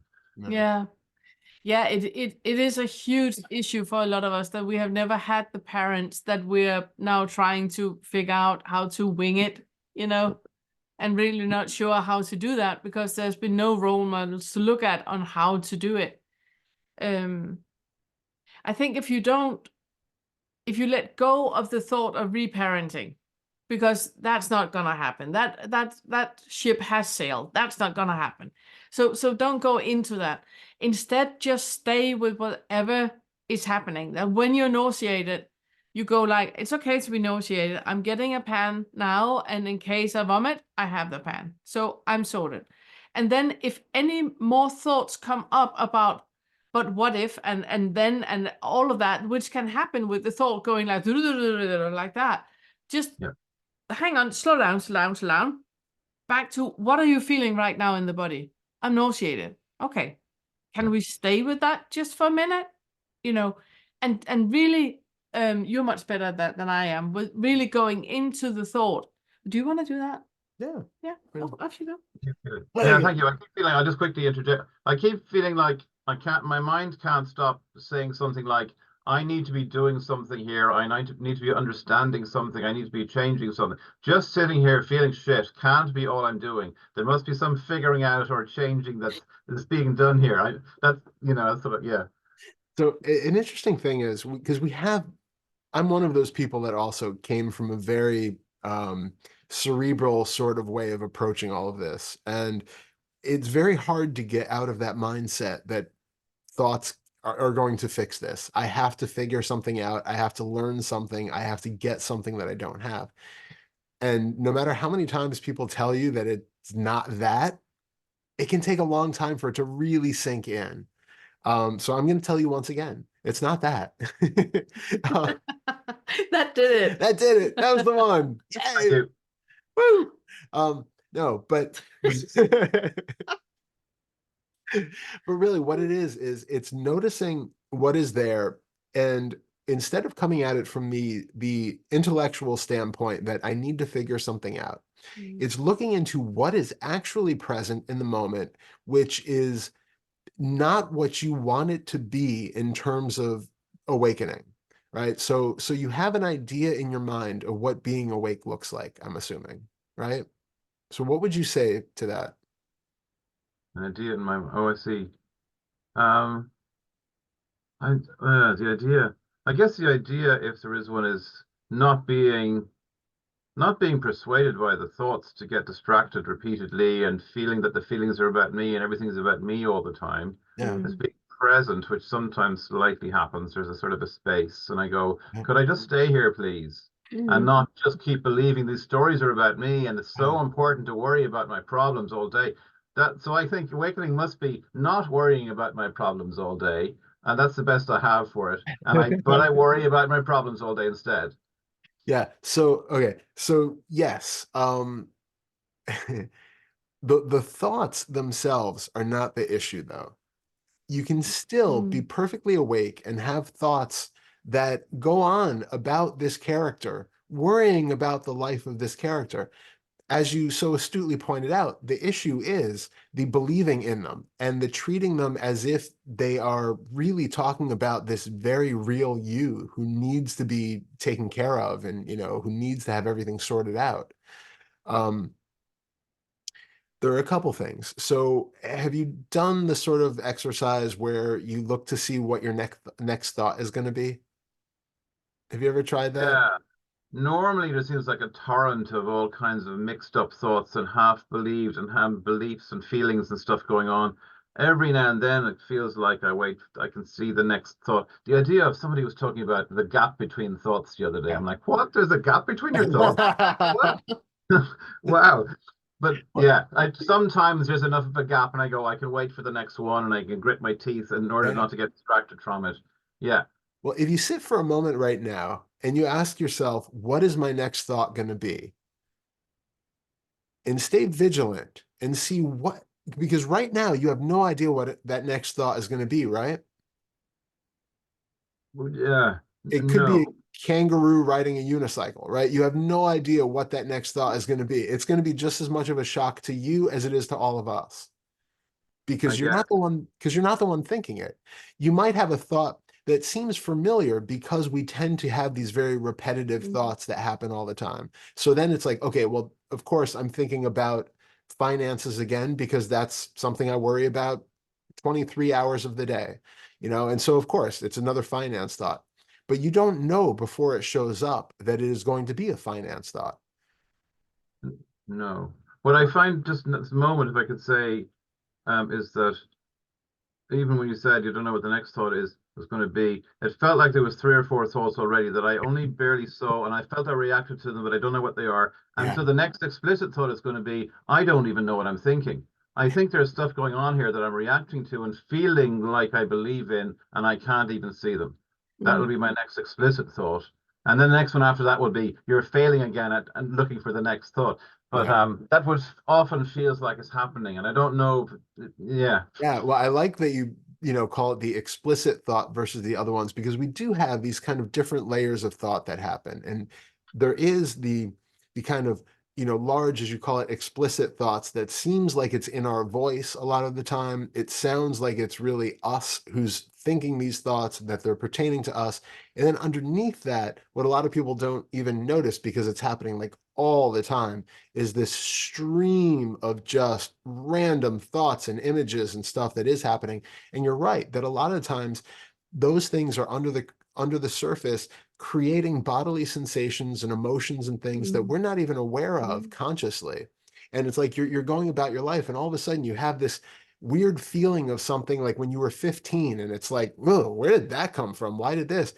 And there's something that happened. Maybe the light came through the window a certain way. It triggered this, flurry of memory that you don't even consciously pick up on, of some incident that happened when you're 15. And you have this full body memory where all of a sudden you're there again, and then it's gone again. It's not as important to get interested and aware of that lower stream of thoughts, because we usually don't associate with those. They create, feelings and stuff in the body, but they're not usually the ones that we really identify with. The ones that we really identify with are those explicit thoughts up on the top, because they're in your voice most of the time, and they really sound like they're coming from you. And what a lot of us don't realize is that when you have a thought, if you right now we're just thinking a sentence to yourself, like you can just try thinking the alphabet to yourself, you'll notice that your jaw, your tongue, all those muscles move very, very subtly, even if you're not speaking out loud. And a lot of the times as we're thinking, when we have auditory thoughts, we're getting these small micro movements in the mouth that seem to be a reflection of the fact that we are thinking. We will get these emotional triggers by the thoughts. If you have a thought about finances that you're worried about, and that triggers a feeling of insecurity, you get this quick flush of hormones in the body, and this flush of fear and sensation in the belly, and however you experience it. That indicates to you that that is a real thought, and that thought is something that is actually dangerous. It's about something that you need to be aware of, and you have to take note of that. But it's because it's getting this feedback of sensation in the belly, and you feel this anxiety, and then that anxiety propels another thought to mind about, oh my God, and if I don't do that, then I'm going to end up homeless, and then that causes another flurry of sensation in the body. And it's this feedback loop of thought and sensation over and over and over again. So when we are disidentifying, we are recognizing that you have sensations in the body, and that they are not the fear and the anxiety and all the frustration and all the stuff that we think it is. There are sensations in the body, and you have thoughts, which might be auditory, they might be visual, they might be felt sense, but they're just thoughts. And by decoupling those over and over again, you recognize that that is just sound in the head. That is not in any way more poignant or relevant to your situation than a radio playing in the room. It's just sound. You can start then to have that sort of, when you have those moments of openness where you feel like you're not identified, and then you get that ironically very identified, I wish I could just hold on to this and not be caught up in thought again, which is itself being caught up in thought again. When you have that moment of openness, do you recognize what is different then than when you are moments later believing in thoughts again? I mean, there's a feeling of, I don't know if that's what your point is, there's a feeling of contraction that feels like the mind gripping, that I'm in this contraction, trying to control things or understand things. And then sometimes there isn't as much of that. And it feels much easier to survive that way, sort of thing, without that grip of, control or understanding, or that, kind of a contraction of thought or something. Yeah. Good. And what I'd like you to notice is in that contraction of thought, that what you're experiencing is most likely actually physical muscular contraction in the body, in the face, around the jaw. It's not that thought itself can contract, because a thought is not tangible, right? A thought can't contract, but we relate to that with physical contractions. we relate to that with this tensing up in the body that feels like we are paying more attention on something. Like we're focusing our attention by really tightening the muscles and opening the eyes and, clenching our fists.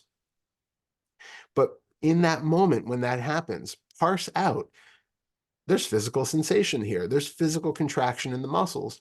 And even relax those muscles, like breathe into it and just take a deep breath, relax, and allow whatever feels like it's contracted to release, and see if that loosens your grip of that feeling of identification. Okay. Yeah, okay, I'll see how that goes. Yeah. There's just constant, I was doing quite a lot of this like last, I don't know, September, October, and it felt like I was making progress, and the progress comes and goes. A week or two of that works quite well, and then it's lost again. And then the usual refrain is I'm doing it wrong, and I get lots of criticism going in there, and that just comes in, and I want to be, lots of self-criticism comes in. And when that happens, notice how defeating that is, both morally and because it's reinforcing the sense of an I who can do something. Yeah. The whole idea that there is an I who is going to get something at the end of this, who is going to succeed and change and be better, is part of the illusion. Yeah. We're discarding the entire process. That entire idea of you being someone who's doing something for a purpose has to be let go of. We have to drop all of that. As I often say, not that I want to go on for too long before I go on for much longer, but the kind of thing that I find the feeling of the one who is wrong is so normal for most of my life that any thought about that, my failure, my wrongness, my whatever, feels so true because it feels like me. And then I kind of despair. I think, how will I ever not believe thoughts like that? Because it feels so true. It feels like me all the time. How do I drop that person who is always wrong when every thought around that feels, it just, there's a resonance between the thoughts about wrongness and my feeling of that, and dropping that again is, there's an additional thought going, I'm not able to drop that. I'm not able to drop that identity. Or something. It really is a cycle that I've seen for months, and I'm going, how do I escape from this? If I'm always doing this wrong, by definition, I'll never escape from. And then this brings us back to the whole idea of reparenting or being in the moment with it now, because that's exactly the thing. You have this fundamental starting point that there is something wrong with you, and there's resonance in that idea that I am flawed and I will never be able to get this. Yeah. And so coming into the body when you have one of those thoughts and seeing how is that feeling in the body right now? Like specifically, where is that felt? When you have that contraction or that feeling that says, I am not good enough. I've always been not good enough. I can't possibly do this. Where does that hit in the body? Yeah, I can feel all the way down here and down. There's dizziness and nausea. I've been feeling a lot of like fear, the real fear with that I'm never going to escape from whatever this is. And I've felt a lot of it recently. And just as an overall dizziness and the nausea and so on, and fear like that I'm just, a hopeless case kind of thing, and I never escape from that. So if you could take off that label of fear right now and just come into the body of what's here. Be with where is it the most the strongest sensation for you right now? Sorry. That's okay. There's an overall dizziness, like I'm spinning, all of me. And then there's some nausea here in the pit of my stomach, sort of thing, a little bit in my throat. Can you put your hands wherever it's the strongest? Good. Good. So put your put your hands there, and I want you to breathe into that area. So as you inhale, I want you to feel that area expand underneath your hands.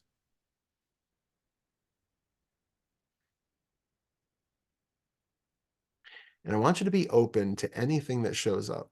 Anything, memory, thought, sound, no matter how silly it seems. I want you to feel into that feel into that area as you are breathing into it, and ask it, what are you here to tell me?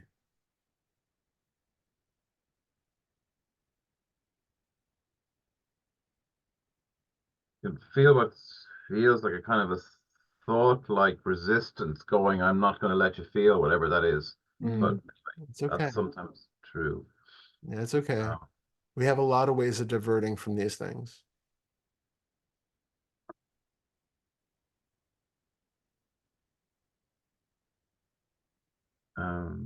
There's just a feeling of, like, this is what I've been feeling for the past few days, and it's the same today. There's a feeling of being completely alone, just alone, and this message is, I've always been alone, and I always will be, and then just unsafe, and that's the end of that story.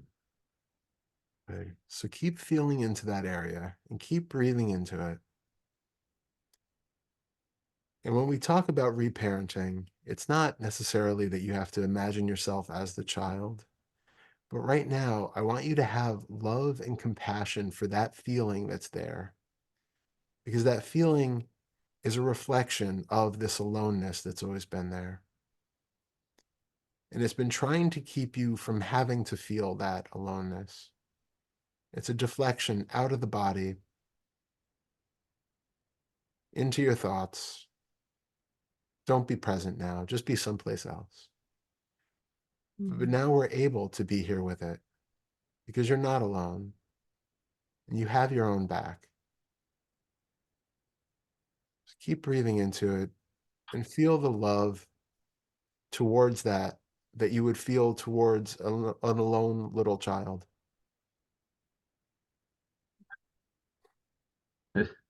Don't want to be the naysayer here, but I feel like the little child. I don't know if I'm the one who can bring love to this. You know, That's I just feel like this is the truth for me overall. No, but as a child, you were taking care of your back because nobody had it. So for you still to be in that position where you say, but there is no adult here, there's just the little child still taking care of me, then just allow that to be there. Not try to escape into your mind and get away from the feeling, but just stay in the body. It's okay to be a little child. It's okay that nobody had your back and you were the only one who was there. You have been there for you until today in 2024. Yeah. You know, you're still here because you had your back. Yeah. Yeah. Thank you. Yeah. Yeah. So just really keep breathing into that part that is there. And every time the mind tries to divert away from the feeling because it's so icky, then just, you know, be brave. Go back to feeling it. It's why I keep asking the question, can you be in a body? Can you be in a body that where it's really complicated now to breathe? It's really complicated to be in the body right now. Yeah, I guess maybe I have beliefs about how this should be. I should be better at doing this. It should be easier or something. And maybe it shouldn't. Maybe what you're saying is it could just be like this. Yeah. Yeah, and it might change, you know, rather than being hooked into it should be one way or another, be with it the way it is that day. As a meditator, you know, one day is great, another day you just can't focus for more than 2 breaths, you know, but that's just the way it is. There's no moral issue with that, and there's no failing of you as a meditator. It's just the way it is. So today, this is the way it's showing up for you. Tomorrow, it might be something completely different. And it's just like anything else in life that nothing is permanent. Just like having COVID, you know how it was done, that then you felt something and then you felt different, then you felt different, then everything changes all the time. So the feeling that you're with right now, you can be with it right now. It's not going to be forever. It's not even going to be for a minute. Yeah. It's just right now it's like this. In a minute, it's going to be different. So keep being curious to the change that is happening and keep going with it. Whatever is happening, you just keep going with it. And when the mind is trying to seduce you into thinking, oh, you're not good enough, then go like, thank you. I know, I am aware. I'm going back to breathing now. And then you go back to breathing. Okay, thank you. Yeah. I can feel like when you told me, you know, I've had my own back, I've had my own back all along. Yeah. And that would be really helpful to hear that. And then it's like what I call the feeling of wrongness. I've heard like it feels that the one, even the child who's taking care of the child feels wrong. And just even you saying that reminds me, maybe I wasn't wrong all the time. You know, I always feel like I'm wrong all the time, even doing this, Yeah. but that's probably a belief as well, or a thought or something. Or, It is. Absolutely is. How could you I possibly? must be doing this wrong or something, because by definition, because it's me doing it. Yeah, Yeah. yeah. I'm so sorry. Yeah. Thank you for helping. I appreciate it. Yeah. Yeah. But it's Really, funny it's almost that like it's welded on. It's like it's like chrome plating or something. It's like this wrongness is just all over completely. Like it's so obviously true all the time for me. yeah. That I don't have to think it. It doesn't have. There's no delay between an instant and the thought of I'm wrong. It just feels like that. Yeah. Is it possible for you to accept that this is a part of how it is to be you? That feeling of wrongness, instead of fighting it and not wanting to feel wrong, wanting to feel right, and kind of counting the seconds you feel right until you feel wrong again. How about you allowing to be wrong? Done is wrong. That's how it is. That's the normal. And then just allowing it to be there. There is a plate of wrongness over you. There's a heaviness of wrongness all the time. That's how it is to be in your body. Welcome to life. It's always been like that. It's never going to change. Just allow that to be as it is. And then there's no striving for it to be any different. Okay, it doesn't sound like much fun, to be honest. I was hoping it would change, you know. The irony is, right, doing all of this stuff, eventually you get to the 10th fetter where it has to do with not knowing anything at all. And so you have to be able to be okay with the fact that you have no idea whether you are wrong or right at any point. Ever. And so you're already halfway there. You already feel like you're never right. So you're really, that's the thing that most people have the most trouble with, right? We all think we're right all the time. So you've done the hard work. That's out of the way now. Now we just have to get rid of the feeling of feeling wrong. So just being aware of the fact that you don't know ever whether you are correct or not, whether you're doing things the right way or not. Oh, is that a package? Somebody by the door. Package. We have absolutely no idea at any moment whether you should be doing something differently than you are or not, and it's perfectly okay. Yeah, I really want to circle back to the part of you in the 4th, 5th wanting something different than what is. Right. You know, you wanting to not be wrong, instead of just really allowing this to be as it is. Okay, I'll have to persuade myself a bit for a while about that, because it's hard to, I'll have to sit with that for a bit and see. It just feels, it doesn't feel much like, it's not much, it's not much fun to feel like that, because it filters my whole experience of But you life. are anyway. That's the whole point. You are anyway. I know, yeah. The only thing I'm asking you to is not fighting it anymore. Just going like, okay, I have a toe that hurts. Not fighting it anymore. It is how it is. You feel wrong. It's part of your matrix. It's part of you. It's never going to change. The wrongness is always going to be there. It's always going to be the primary for whatever is happening in your life. You feel wrong, and then just not striving for that to be any different, but just allowing that to be as it is. Okay, yeah, because it's there all the time, most of the time, Yeah, exactly. And like we talked about before, it's mostly the resistance to it that causes the problem. Even this idea of being wrong and feeling wrong, when you talk about there being this sort of chrome armor plating that's there, feel into that. What is that? If it's felt in the felt sense, then it is some sort of felt contraction. It's some muscular thing, right? Let's break it down. What is that? Oh, I'm contracting. I have tension in my back. I have tension in my muscles. If it feels like it's this sort of more nebulous field around you, well, where is that being felt? How are you recognizing that? Break it down into its constituent parts. If you have a thought about being wrong, how do you know that you're wrong? What is it in that thought that makes it seem true to you? When you have the idea that being wrong is so easy for you, and that it's immediately believed, you need to look into what it actually is to believe a thought. Mm. How is you can hear a thought, but that's not the same as believing it, right? So in Yeah. your experience, what is it? What does it mean to believe a thought? Yeah, I have to look into that further. I even asked Angelo a question about that about 8 or 10 months ago, and I was looking at that specific question for months. How do I believe a thought, or what do I, Yeah. what is that Mhm. process? Yeah, that makes sense. And no, there have been, it's funny, even though this feeling of wrongness feels like it's been there all my life since whenever, but there have been like days or half days during my life when I didn't. Yeah, Mm. good.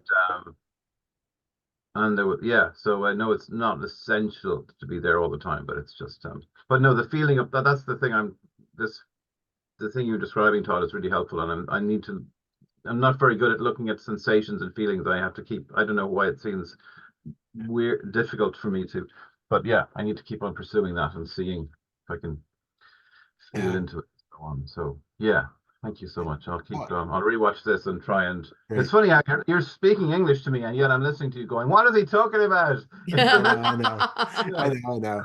Well, it again, because I was one of those very cerebral people, I understand. This was the extent of my, this was the extent of my experience. This below, nothing. So it takes a lot of work sometimes when we're not used to it to get into the body and to really recognize what we're actually feeling and how that is, like I explained, tying in with thoughts and creating this experience that seems so much more real and impenetrable than it actually is. It's a clue. Anytime you hear yourself using a word like, being a contracted sense of self, or that, it feels like an armor plating or something like that, that's a clue to check in with the body and see what you're actually experiencing. Yeah.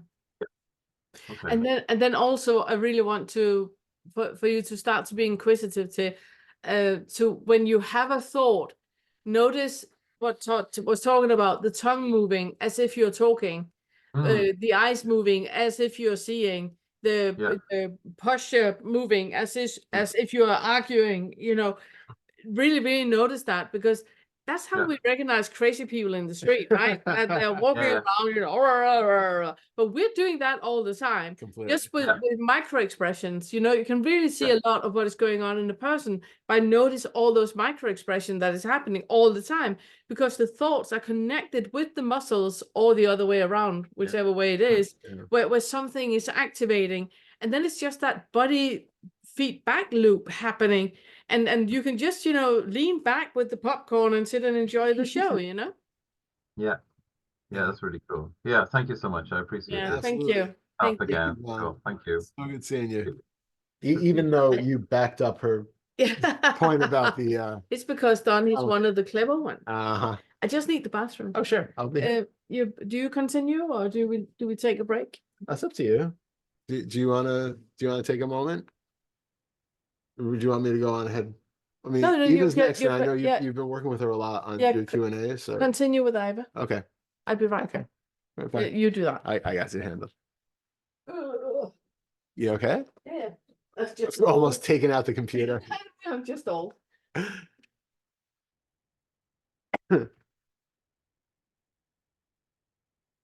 Hi, Eva. Hi. How are you? I will just wait a second. I don't know. Not so well. What's going on? Well, I resonated with the video you posted. Like a lot of shaming.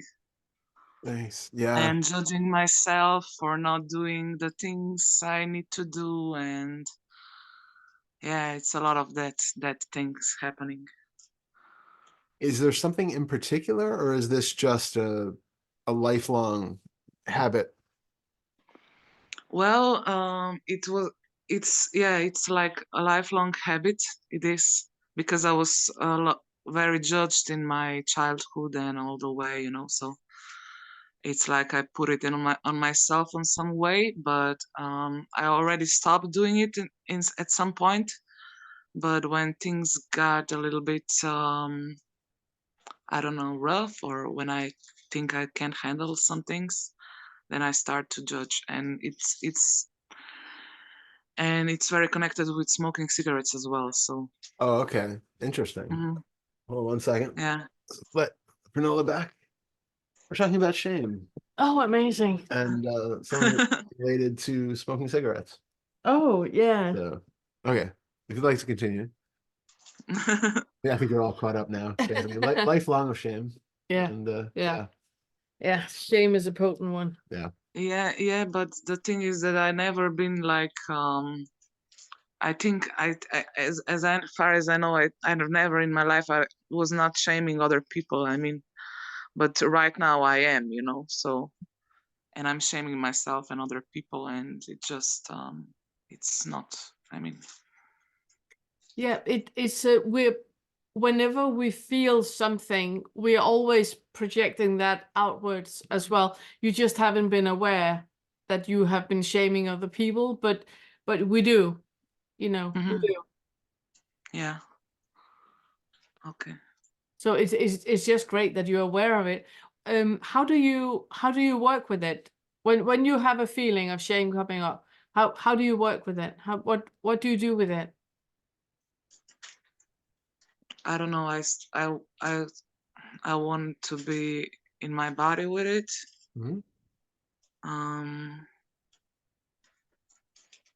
Want to be means that you're not. Yeah. Yeah, before I could feel it, but now I can't.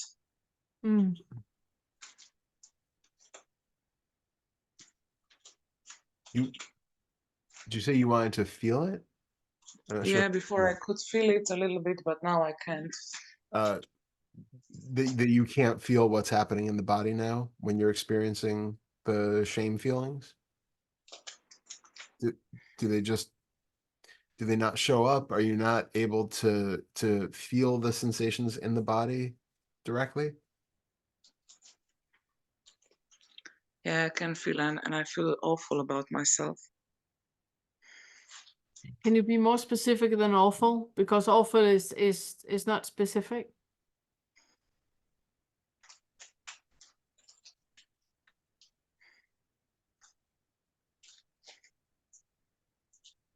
I feel like I'm really like there is like that I'm kind of, I don't know, kind of monster to other people or to myself. And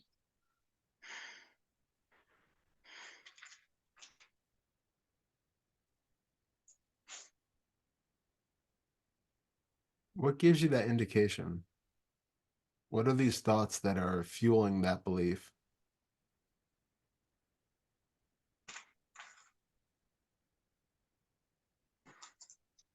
I'm not even aware of them.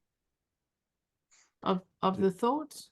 Do you have certain things that pop up though that say, I'm a monster because, other than that you shame other people and yourself, is there something specific that pops up? Just the energy I feel right now in my body. Okay. How does that feel? Where does it sit? If you should describe how you feel the energy, how is it?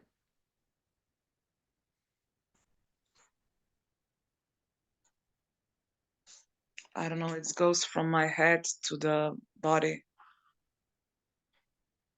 Where in the head and where in the body, and how does it move?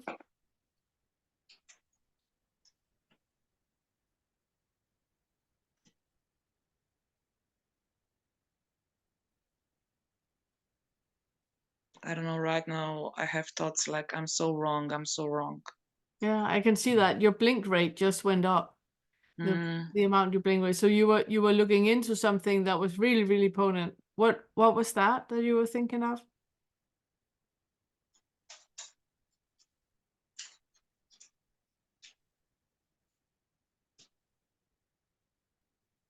There you go. You're thinking of it right now. If you don't want to talk about it, it's fine. We can talk about the feeling in the body, but what you're thinking of right now is it.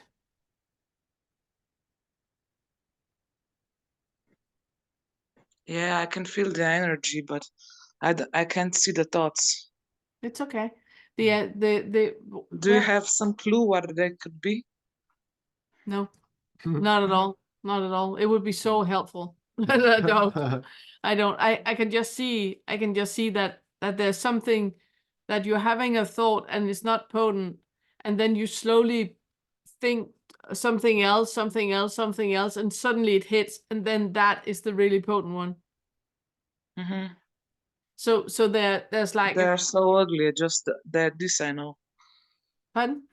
They are so ugly. They are so ugly because they have like this very, very bad energy with it. Just this I know. Yeah. But what is the bad energy about? What is it you're so afraid of?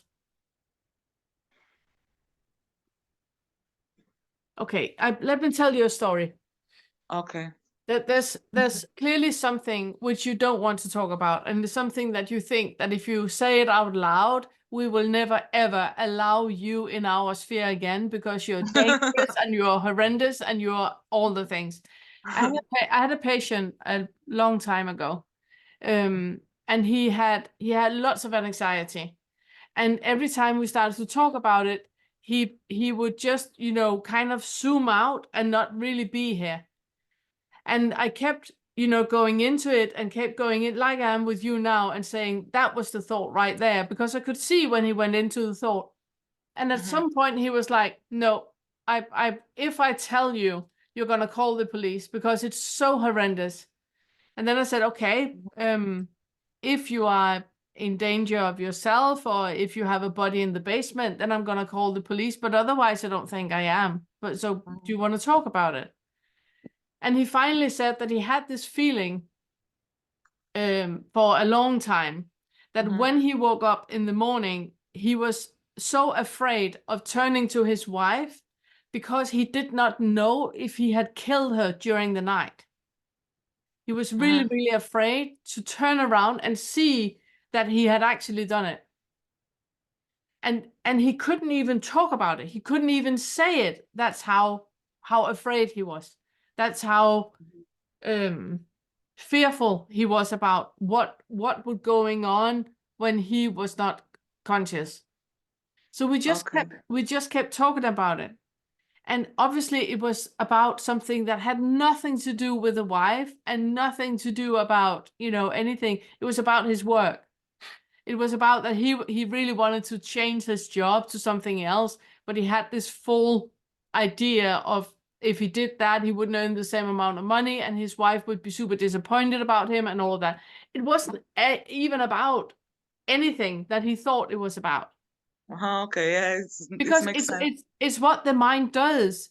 The mind is pulling something up that has the same magnitude in our mind. This is about me wanting to kill my wife. Oh, it's that difficult. And then when we really get into it, it's not. It's about he didn't want to be an accountant anymore. That was the thing. Okay, but I'm really not aware of my thoughts, really. I know, I know, and that's why I'm telling you that there's something happening, and you think it's like that, but I promise you, it's not. Unless you knowingly have bodies in the basement, it's not anything like that. But the mind is creating a scenario that feels dangerous, and that's why you cannot even be aware of what you're thinking. Yes, I know, because I kind of went a little bit blank. Yes. And not, and quite dissociated and everything. Yes. But today at work, it was like a disaster. It was like a disaster. At some moments I could feel my energy and my soul, and it was really nice. And then I detached away. I don't know, maybe I think it really is connected with my work. Yes. Yes. It funnily enough, really very, very often is. It very, very often is. Yeah. So what I would encourage you to is breathe into it. Breathe into it. No matter what thought comes up, it's probably not about that, but the thought is giving you an idea of how big you think this is. And then ask the question, can you be in a body where this is present? Can you be in a body where this is, it's what I did with him. Can you be in a body where you wake up in the morning and you're afraid that you have killed her? You know, because he was afraid of that. Didn't want to be with that. So he couldn't even be with it in the morning. And it's about that, just taking one step with you, one step at a time, one step at a time. Can you be with this right now? Yes, I can. Okay. Can you be with this right now? Take one step at a time, and then it will start to dissolve, and you will get a picture of what this is really about. All right. Yeah. Could it be about me smoking cigarettes?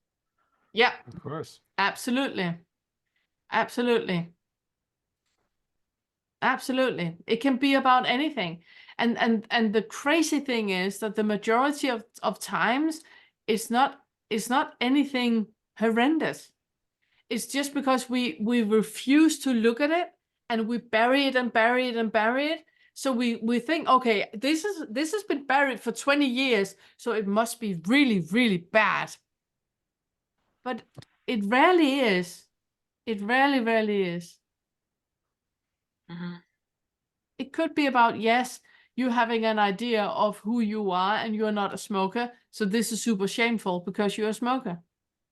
No, I'm not a smoker. I'm smoking a cigarette once in a while. You know, it's just about allowing what is. Yeah.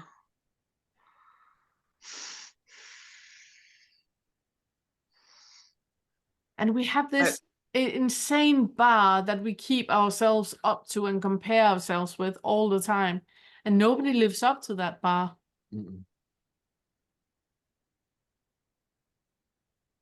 Yeah.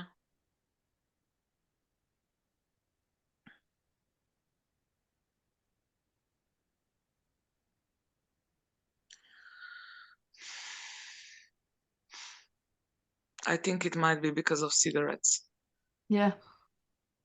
I would like for you to start to write down. You're a huge favorite of just, you know, intuitive writing, where you just sit down with a notebook in front of you and you just write and write and write and write, and nothing particular, just whatever thought comes up, you write and write and write and write. And you do that for like 5 minutes every day or 10 minutes every day. And it's not about you reading what you're writing or making sense of it or showing it to anyone. It's about you emptying the mind. Write it out, write it out, write it out. Just out, out, out, out, out. You can reflect if you want to, but here in the beginning, that's not the important part.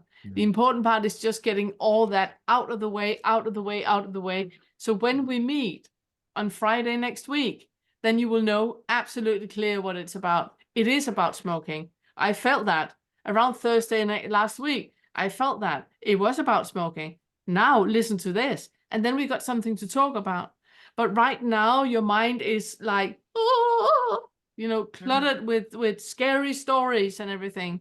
Yeah. You know what I mean? Yeah, I mean, like you could probably feel my energy, because I mean, at work it was just they said we don't want to be here anymore.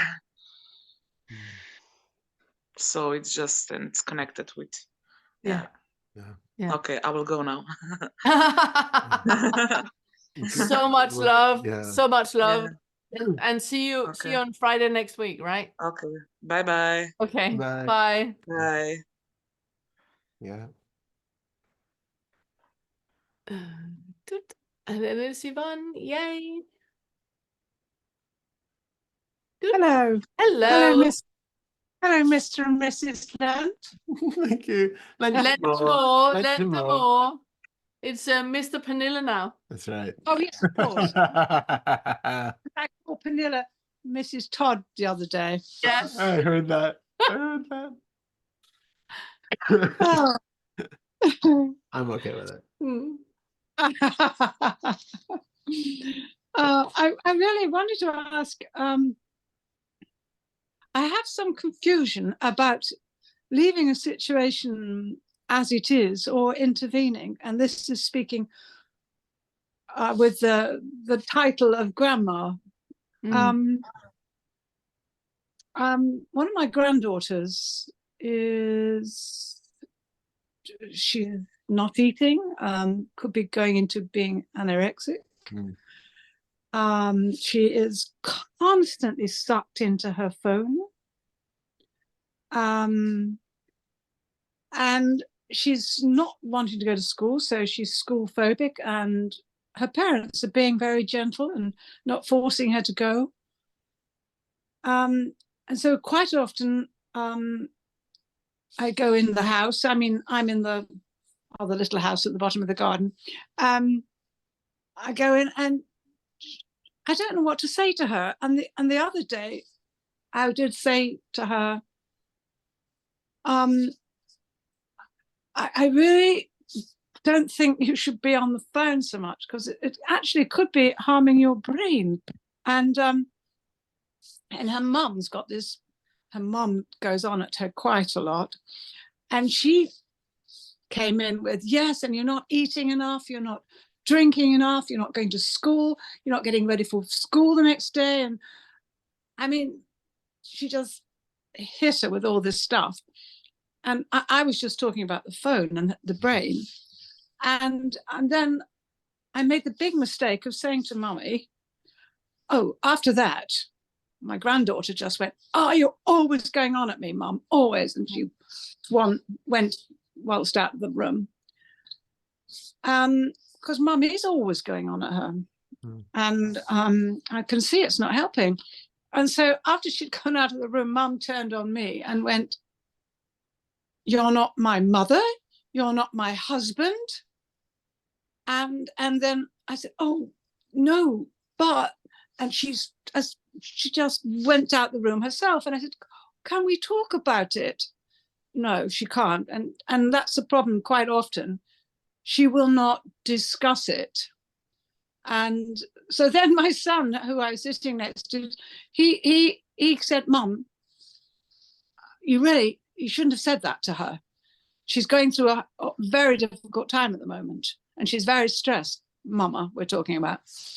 And I went, yes, I know, but I was just saying, I said to Mum, I don't know if I put this bit in, I said, oh, I think you, after granddaughter left the room, I think you went on at her too much. And that's when she came out at me. You're not my mother, you're not my husband. And then we'll stop. And then my son turned on me and went, yes, Mum, you shouldn't have said that to her. And I went, yes, but I was just talking about the phone. I wasn't talking about not eating, not drinking, not going to school. I was just talking about the phone. And I am her grandma. Surely I can say something. And of course, I said, well, okay, yes, I probably shouldn't have said to Mama, I think you went on too much. And I said a few more words and very nicely and sweetly bowed out and came back to the little house. But when I got here, I felt dreadful. I felt so awful. I felt angry with my daughter-in-law because she never listens to me. And whenever I talk to her, she gives me a few moments and then she's on her phone or she's looking at something else. And so you gently say, I'll wait till you've got time and I'll talk to you then, you know. So, but it's making me quite mad. And also I'm thinking, well, aren't I grandma? Do I have a right to speak about what I feel is wrong? Or do I just leave it? And so I don't know which fetter all that is, but well, I probably do. I have a lot to say. The first thing is just to see if I got this right. So granddaughter think that Mom is on her case all the time. Mom think that mother-in-law is on her case all the time. And son think that mother-in-law is on Mom's case all the time. And you think that your son was on your case when you were actually not on mother's case, and mother didn't think that she was on daughter's case because daughter is not. Am I understanding this right? There's like one issue here, isn't there? Yeah. Compassion. Yeah. Well, actually, what happened? Todd, Todd, he has an amazing quote when he says that love can only be received. Yes, it can only be received. Yeah, you cannot forcefully feed your granddaughter with love, so she understands that, you know. No. Yes, yes. But I mean, I did actually come back here and I felt dreadful inside, and I was looking at that, where's that coming from? And then I meditated. And then now I just feel love for them all. Yeah. And I don't know how to help, because I can see they're going through a hell of a time. I mean, I know my daughter, and I'm so careful with what I say to my daughter-in-law, because that's the biggest teacher ever, like daughter-in-law, mother-in-law. And I am trying with all my heart to do my best. And my son's very good. He does listen. And I don't know how to help my granddaughter anyway. I mean, it's quite serious. I don't know. She's gone thinner and she's... Yeah, the only thing you can do is to give love. Unconditional love. Yeah. That granddaughter, she doesn't have to eat. She doesn't have to put the phone down. She doesn't have to go to school. She doesn't have to do anything. And you love her. And daughter-in-law, she doesn't have to, be kinder. She doesn't have to be, more accepting of her daughter. She doesn't do to anything, and you love her. And for you, you don't have to be the right grandmother in the right way. You don't have to be the right mother-in-law in the right way. You don't have to do anything, and you love you. And I would just add to be available for your granddaughter if she wants to talk. But, teenagers are never going to talk to a parent or a grandparent who they think is on their case. Like, you have to be the safe space for her to go and ask for something when she is open to it. And just saying to her, if you want to come down to my little house and be on your phone and have a cup of tea, then you're welcome. And you don't have to talk to me. You can just have your tea, be on your phone. We don't have to talk. But then I have a feeling that we're together. I do actually go and spend time with her. And I just sit there and I just take some knitting and knit with her. And I say, all right, I'll just sit with you, darling. Yeah. And one day she'd say, can we play? We'll play this game. But she's so sucked into her phone. Which is good. Which is good. If she's going to be, an IT engineer, she needs to be sucked into her phone. But she has to go to a few lessons as well to be an IT engineer. No, it's fine. It's fine. Right now, how old is she? 13. That's fine. It's fine. Yeah, I do. I say, for her to have a feeling that she's accepted as she is and she's loved as she is, that is the biggest gift you can give her. Yeah. Yes. And with that, she's gonna go back to school and get an education or not. But the most important thing is that she feels that she's not lost, she's loved. And there's a grandmother there who loves her no matter how much she's on the phone. And you can just bring her knitting and sit and knit with her. Yes. And if she want to play a game with you, hooray. That was lovely, yes. Yeah. Yeah. It's about love. It's about love. It's always about love.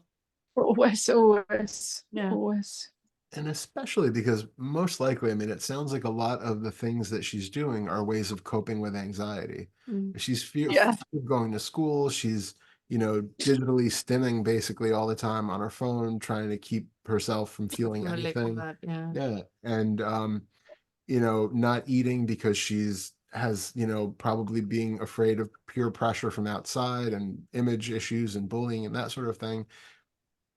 So whatever she has going on is probably coming from that place of anxiety. And if you can give her the most comforting, safe feeling, then she's going to be more likely to open up and be able to put those things down around you and have that sort of recognition yeah, of, or not. or not. No, Or not. no, For her, just as an autist, yeah.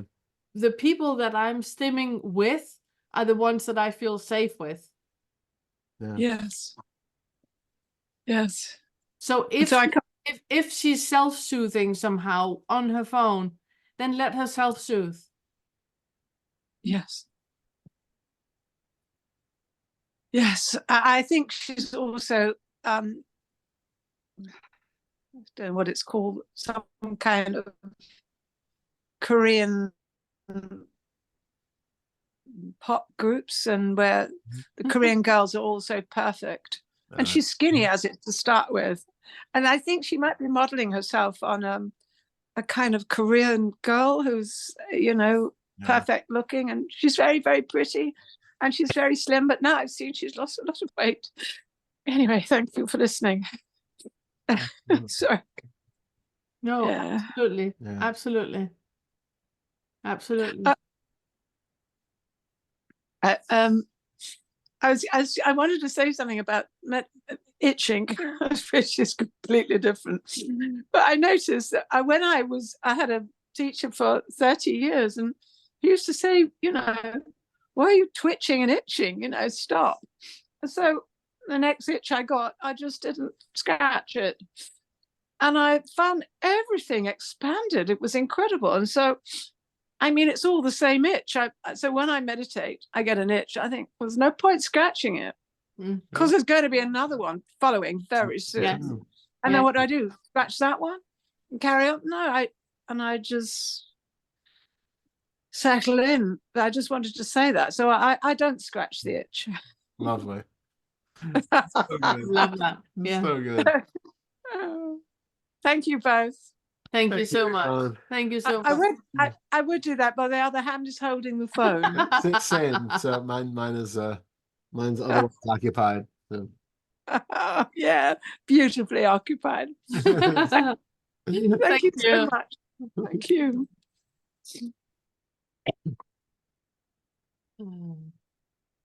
And then is Rita. Now with the video. Hello. Hello. Oh, this is so much better than the last time. Is it better? Much better, yes. Ah, good.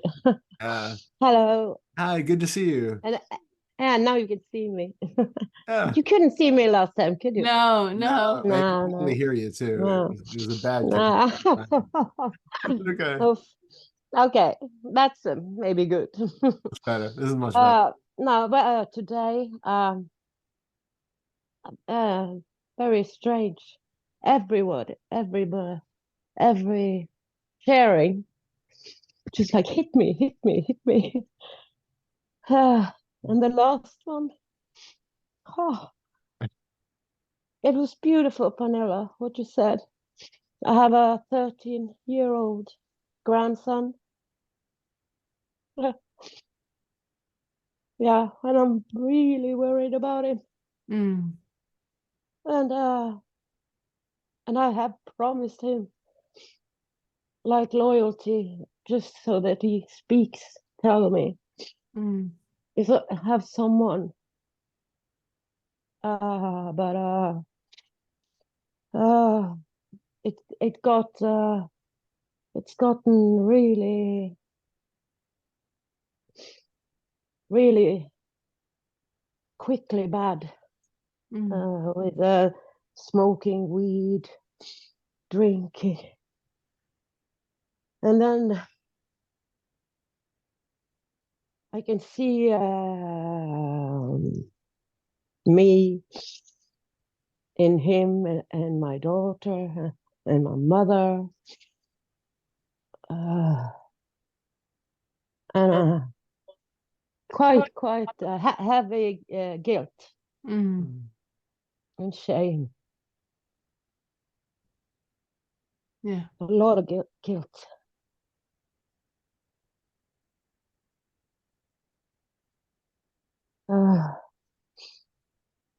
Because I was a shitty mom. Aren't we all? I mean, unreal. I mean, the worst. It's all relative.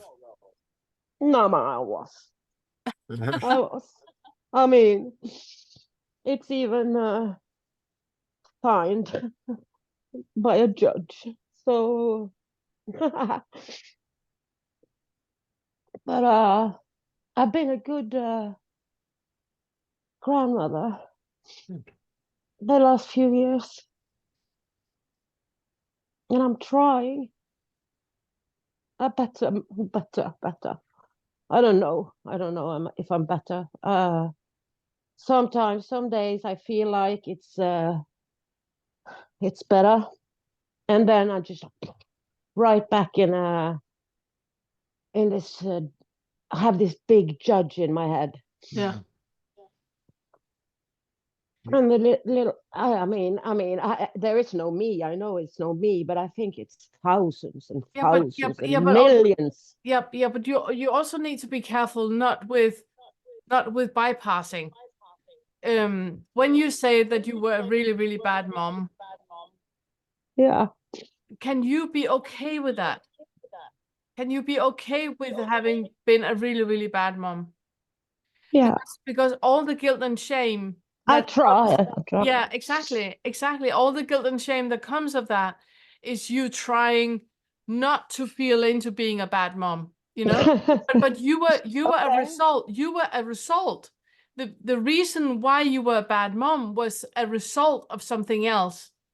Nobody goes like earlier with the story that Irene she had with the mom that was hitting the little boy and saying, "Don't hit your son." You know what I mean? Have compassion with the mom. Nobody goes out and wanting to be a horrendous mom. Nobody. No. You know? So if you were a really, really horrendous mom, can you have compassion with that? You were just a result of lack of love, you know? There was no compassion, there was no love given to you, which means that you had nothing to give from. I'm not condoning. I'm not condoning. I'm just saying that I understand. I understand. I mean, I thought when I made the decision to give him up, it was it's the toughest thing, hardest thing ever. Yes. But I did it because I felt it's the best thing I can do. Yes. I felt so bad. I felt that I everything I did was wrong. Yeah. I felt no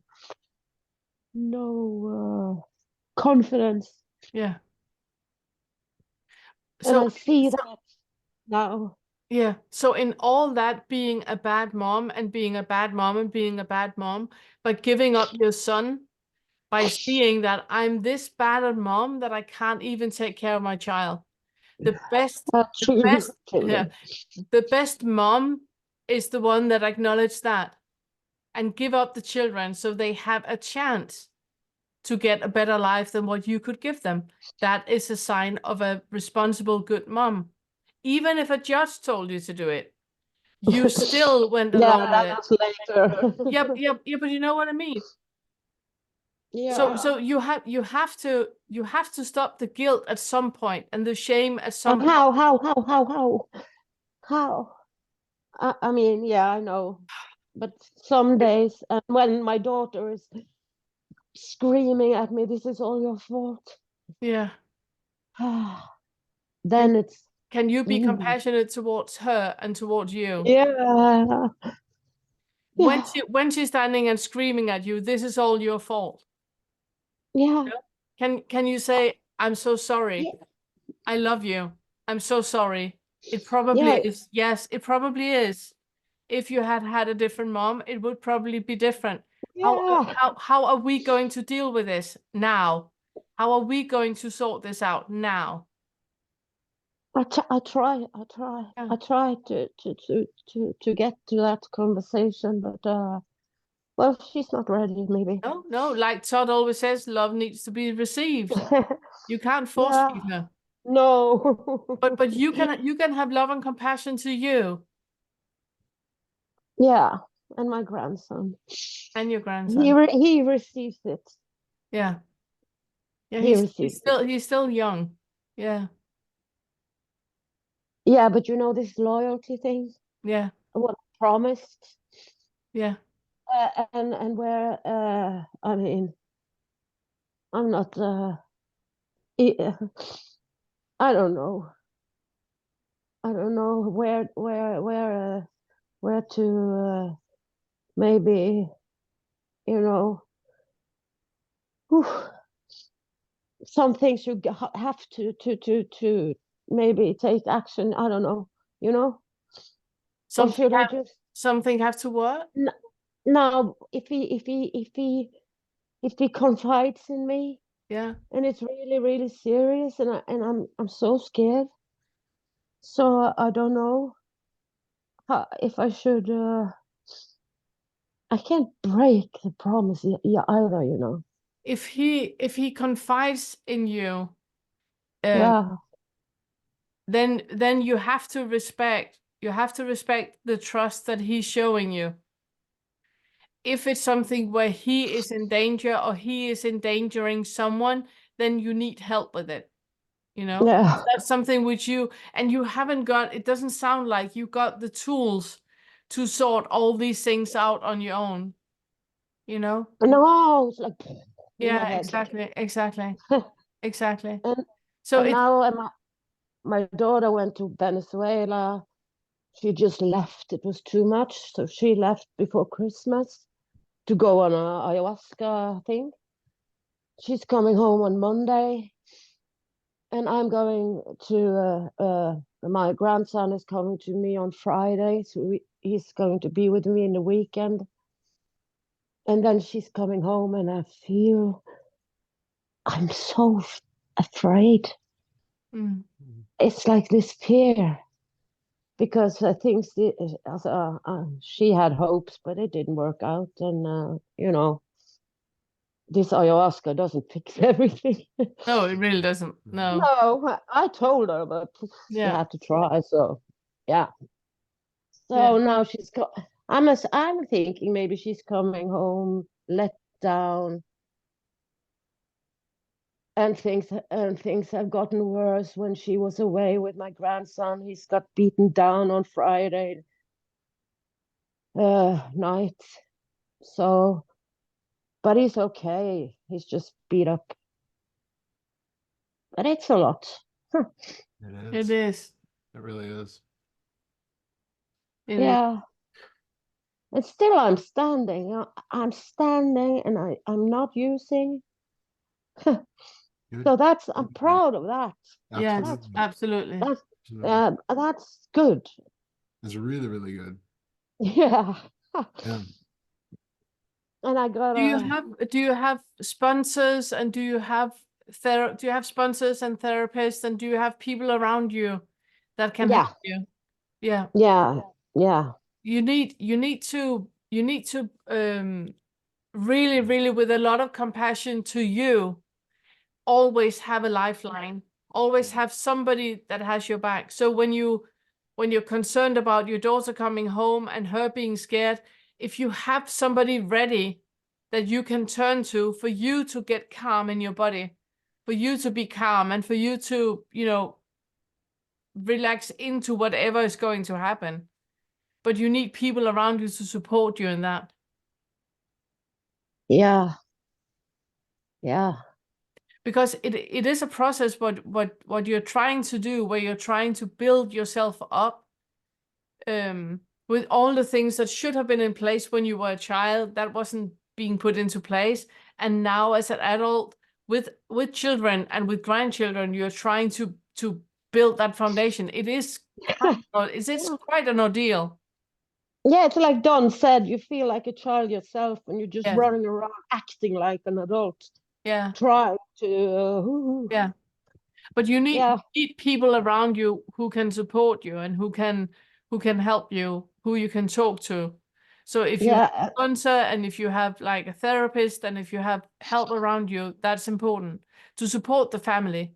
And also if your grandchild, if he was, you know, beaten up, he needs somebody to talk to as well.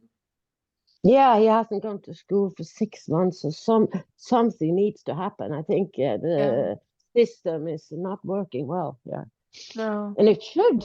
I mean, Norway, for God's sake. I mean, seriously. So yeah. Yeah. But it's easy. Also, I think maybe I'm too easily seeing myself in him. Yeah. Comparing. Oh, this is just like I was, just like you know.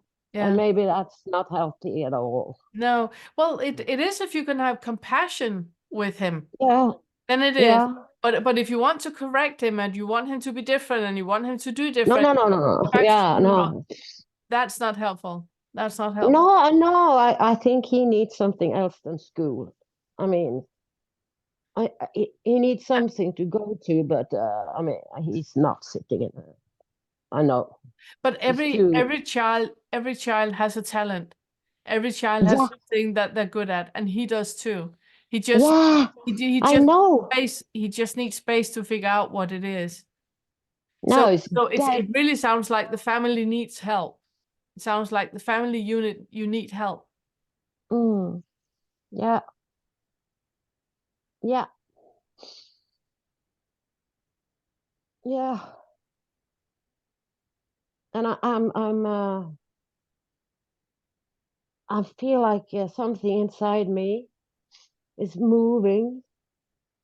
I'm feeling more and more confident with what I see.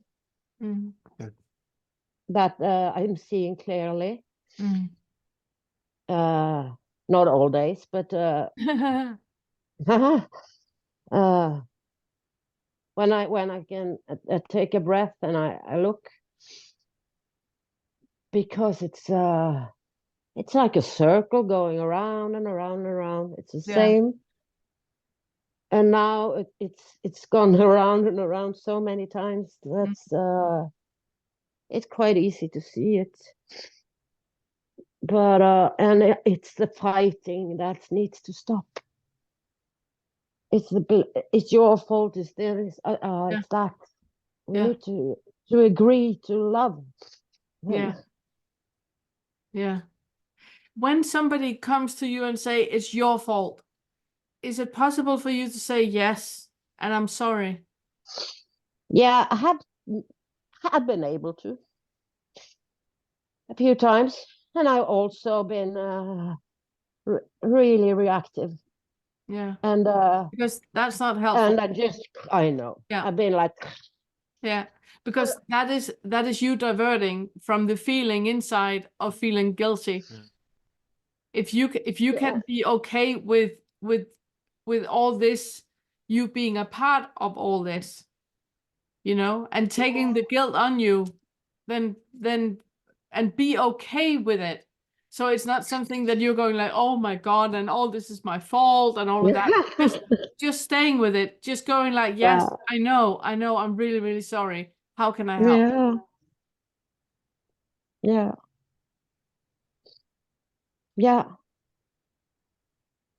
Because it is largely.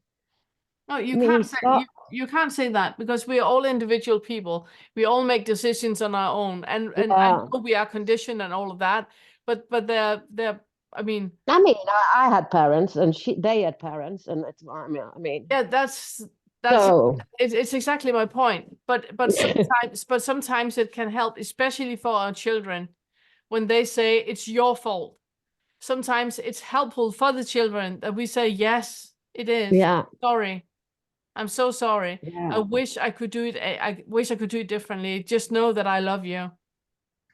So you just you take it on you, and it ends here. It's not being bounced back. You're not going, yeah, but I had a bad childhood, and bouncing it back. You're taking it here. This is the end station. It goes here. And then I'm sending love back and saying, I know, and I love you. So you kind of see Yeah. whatever they are throwing at you, let you be the end station of it. Okay. And I say nothing. You say you love them, and you say, Yeah. tell you that you love you. Yeah. I'm so because yeah, I know. It's like all the things I wanted to protect my daughter from. And you didn't. And you didn't. And I did. You didn't. And now I want also to protect her. Yeah, but you can't. You can't. No, I She can't. went to Venezuela. You can't protect her. You can't protect her. You can't protect your grandson. You can't. You know, unless you're locking them to the basement, you cannot protect them. It's one of the most suckiest job on the planet is to be a parent. It's the worst thing you can do. Yeah. And it didn't end when they were 18. No. It never ends. It never ever ends. It never ends. So it's like for you to be a part of the healing in the family, it's when there are explosions happening. If anything is directed at you, let it end there. Yeah, okay. It's your fault. You're always doing that. You always take it. Say, yes, okay. I'm sorry. I'm sorry and I love you. How can I help you? It needs to end somewhere, and you throwing it back, you're just, then you're part of the problem. Yeah, when I don't want to be that drama. No. I don't want to be her. No. I don't want to be her. I just need to. So be the one with all the love, and remember that love can only be received. You cannot force her to receive it. You cannot force your grandson to receive it, but you can receive it. So you are the one that is supposed to receive all the love from you. I do want to reemphasize too, because I love everything you've said, but when you're taking on, her blaming and shaming about you, that's not a license for you to then continue doing that to yourself for the next 24 hours. Because I know if you already feel shame and guilt about the things that you do, you're already buying into the stories that you have about, I could have done this differently. I should have done this differently. If only I had done this differently, this other thing would have happened. No, I couldn't. Yeah, I know. But I want you to treat yourself with the same sort of love in which you are treating your daughter and your grandson. And so making sure that you don't get caught up into those, she's right. I didn't do, a great job. That's okay. I can be okay with that. But then don't turn around on yourself and start creating, ruminating in that shame for yourself. You have to have that same sense of, yeah, you know what, that's what happened. And this is where things are now. This is exactly where things are. And they could not have been different then. And they can't be different than they are now. And you're just simply being with what is now, with all of the compassion and the love for what is now. Because maybe it's not the best way that you could possibly imagine it being, but it is the way that it is. And so can you have love and compassion with the fact that things are the way that they are and that they happened the way that they happened, without the blame and without the culpability and all of the, shame and self-flagellation and all that. And that's why I really want to emphasize that love can only be received. So you are the one receiving it. You're the one receiving it. You need to receive the love. You can't have any type of guilt or blame or anything. You need to receive the love. Can it only be received? Yes. Yeah. Yeah. Love is an internal thing. Oh. You can say to somebody as much as you want, I love you. You're an incredible person. You are the best person on the planet. I love you so much. And if they don't believe it in themselves, they're not going to feel it.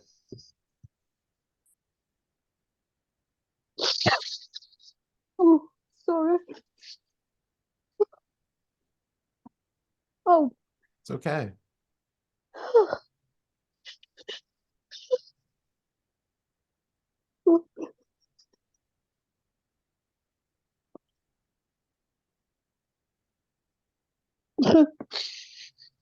Okay.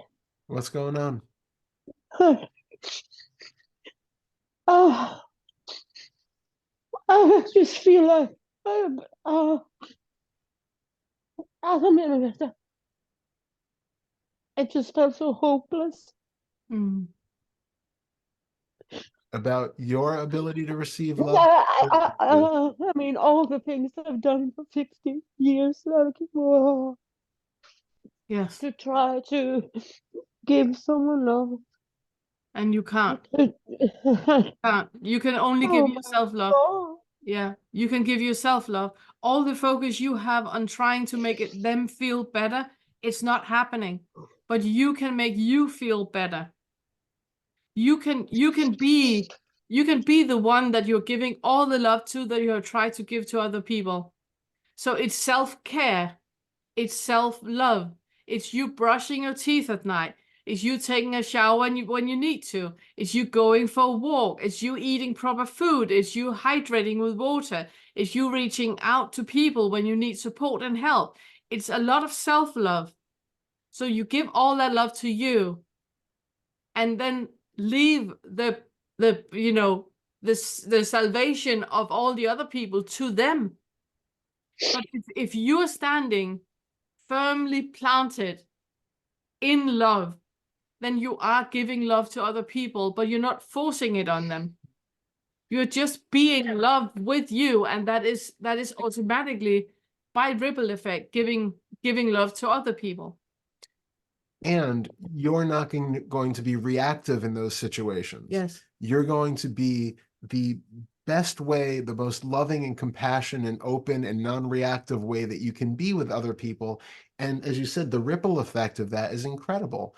When people feel like they no longer have that mirror of anger or blame coming at them, they're less likely to be reacting to you from that same place. We can really, and it's not that we're doing it to make that happen, but it's a really interesting side effect of becoming less reactive, becoming calmer, more peaceful, more loving people. We tend to bring that out of the people around us. When they're in the space with us, they tend to let the guard down a little bit. They can breathe. These things, can release a little bit. And so the irony is giving, as you just said, giving love to yourself and being anchored in that love for yourself is what is going to have the best chance of the family, healing the family. Yeah.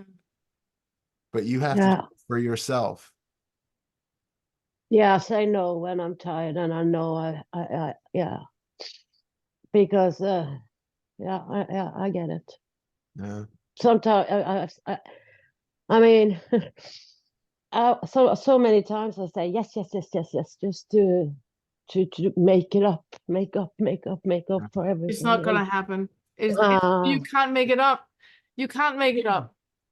No. You can't undo what you did. You can't undo what you did, and you can't undo the feeling that your son and your daughter has towards you. You can't undo any of that. So you need to stop being on your case about that. You were a horrendous mom. Congratulations. And then take it from here. Take it from here. Give yourself love. Yeah. Because this is where we are right now. Those things are now just stories. Yeah. There's no indication. It is. Yeah, there's no indication that any of that ever happened. Right now in this, when you look around right now, you can't see any of the things that you did. You can't see any of the events that happened. You can't see anything. It's all being related to by memory, by stories, and our memories are deeply fallible. We don't know what happened. They are. No, that's true. And there's always a chance that you're coloring it in the worst possible light for yourself now, because you have this picture of yourself as you said, of the worst mom in the planet, the worst mom ever. So of course, all of the memories are going to be colored in that way. And that's not helpful now because none of that is currently happening. What's happening? Now, You sitting in a room. Now I'm good. Yeah, exactly. So yeah, but also, sorry, also right now your daughter is not there, your son is not there, your grandson is not there. There's no one there but you At the moment, you At have the no moment- children or grandchildren. Like there is just you sitting in a room. You don't know that the Yeah. world exists outside of your room at this moment. Right? Don't they? Well, on one level of No, we speaking, don't know that. it's very likely What? they are, but in your experience right now, you can't tell anything that's outside of this room. You don't know if you have a daughter. You don't know if she's in Venezuela. You don't know if she has had the best ayahuasca trip of her life and she is now a completely different person and is going to come back all rainbows and clouds and, you know, it's going to be an amazing experience. You don't know. You're taking No, this can all be a dream or a nightmare. Yeah, I know. Yeah, you're dreading her coming back because you have these stories about what happened there. She's going to be disappointed. She's going to come back and she's going to be even more, you know, dreadful and filled with angst and all of this stuff. And so you've created this entire universe where this whole storyline has already happened and you're already living in the ramifications of it, and yet none of it exists. Absolutely none of that has happened yet. So that's No. come back No. to the moment with compassion Yeah. and just be in the room. Yeah. In. Yeah. I miss her. Oh, I miss her. I want to hug her and hold her. I know how it is to have faith in, to be fixed, to have a quick fix. Yeah. Yeah. So I can hold her. I really, really, really can. It's just the openness of recognizing that we have no idea what's going on right now. And Yeah. instead of making stories about the worst case scenario, what it's going to be like when ultimately this happens, we have no idea. Be present with what's here. And then when the moment comes that she's there, you'll have a meeting with her that is completely fresh and completely new, without all of the preconceived notions of how it was going to be and all of the dread that you have built up about this moment and all of the stuff that you've projected into it. You're just there to be with her however she comes off of that plane, however she Yeah. Yeah. Things never turn out how you think anyway. They do not. No. And Doesn't stop us yeah. from pretending that Yeah. you know, we plan it.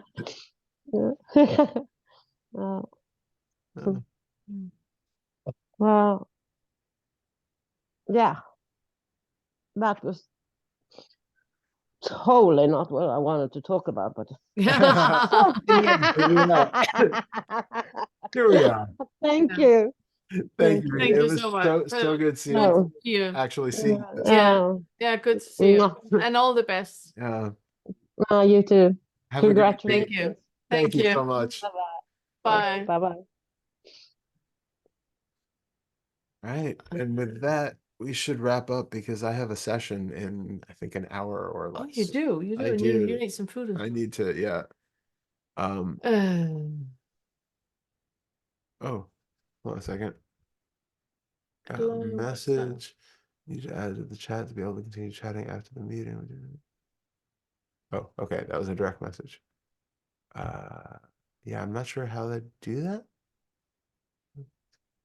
But we need to stop now Yeah, we because you have do. a consultation. Yeah. Thank you so much. This was really great. Remember that next week, Friday, we have the Q&A. Is there anything else we need to say? I think that's on Wednesday, you know, at the moment we have the mirror of blaming, shaming, complaining, and explaining. And in the middle of the lesson, there's an inquiry that Todd is speaking. That inquiry is always coming out on Wednesdays. by itself on By my itself, channel. on his So, channel. Yeah, the full video is on It's on Awaken my channel Curriculum. on Mondays, and the inquiry. So that will be It's a tomorrow. standalone thing tomorrow. Tomorrow, you will get the inquiry, so you can listen to that over and over and over. Brainwash yourselves. Always good. Thank you, Okay, everyone. thank you This so was much. So good. Thank you so much. Yeah. Really, Thank really you. enjoyable. You two are so good together. Thank you. Yes. Bye-bye. Thank you. Bye-bye. Bye-bye, Mr. and Mrs. God bless. Bye.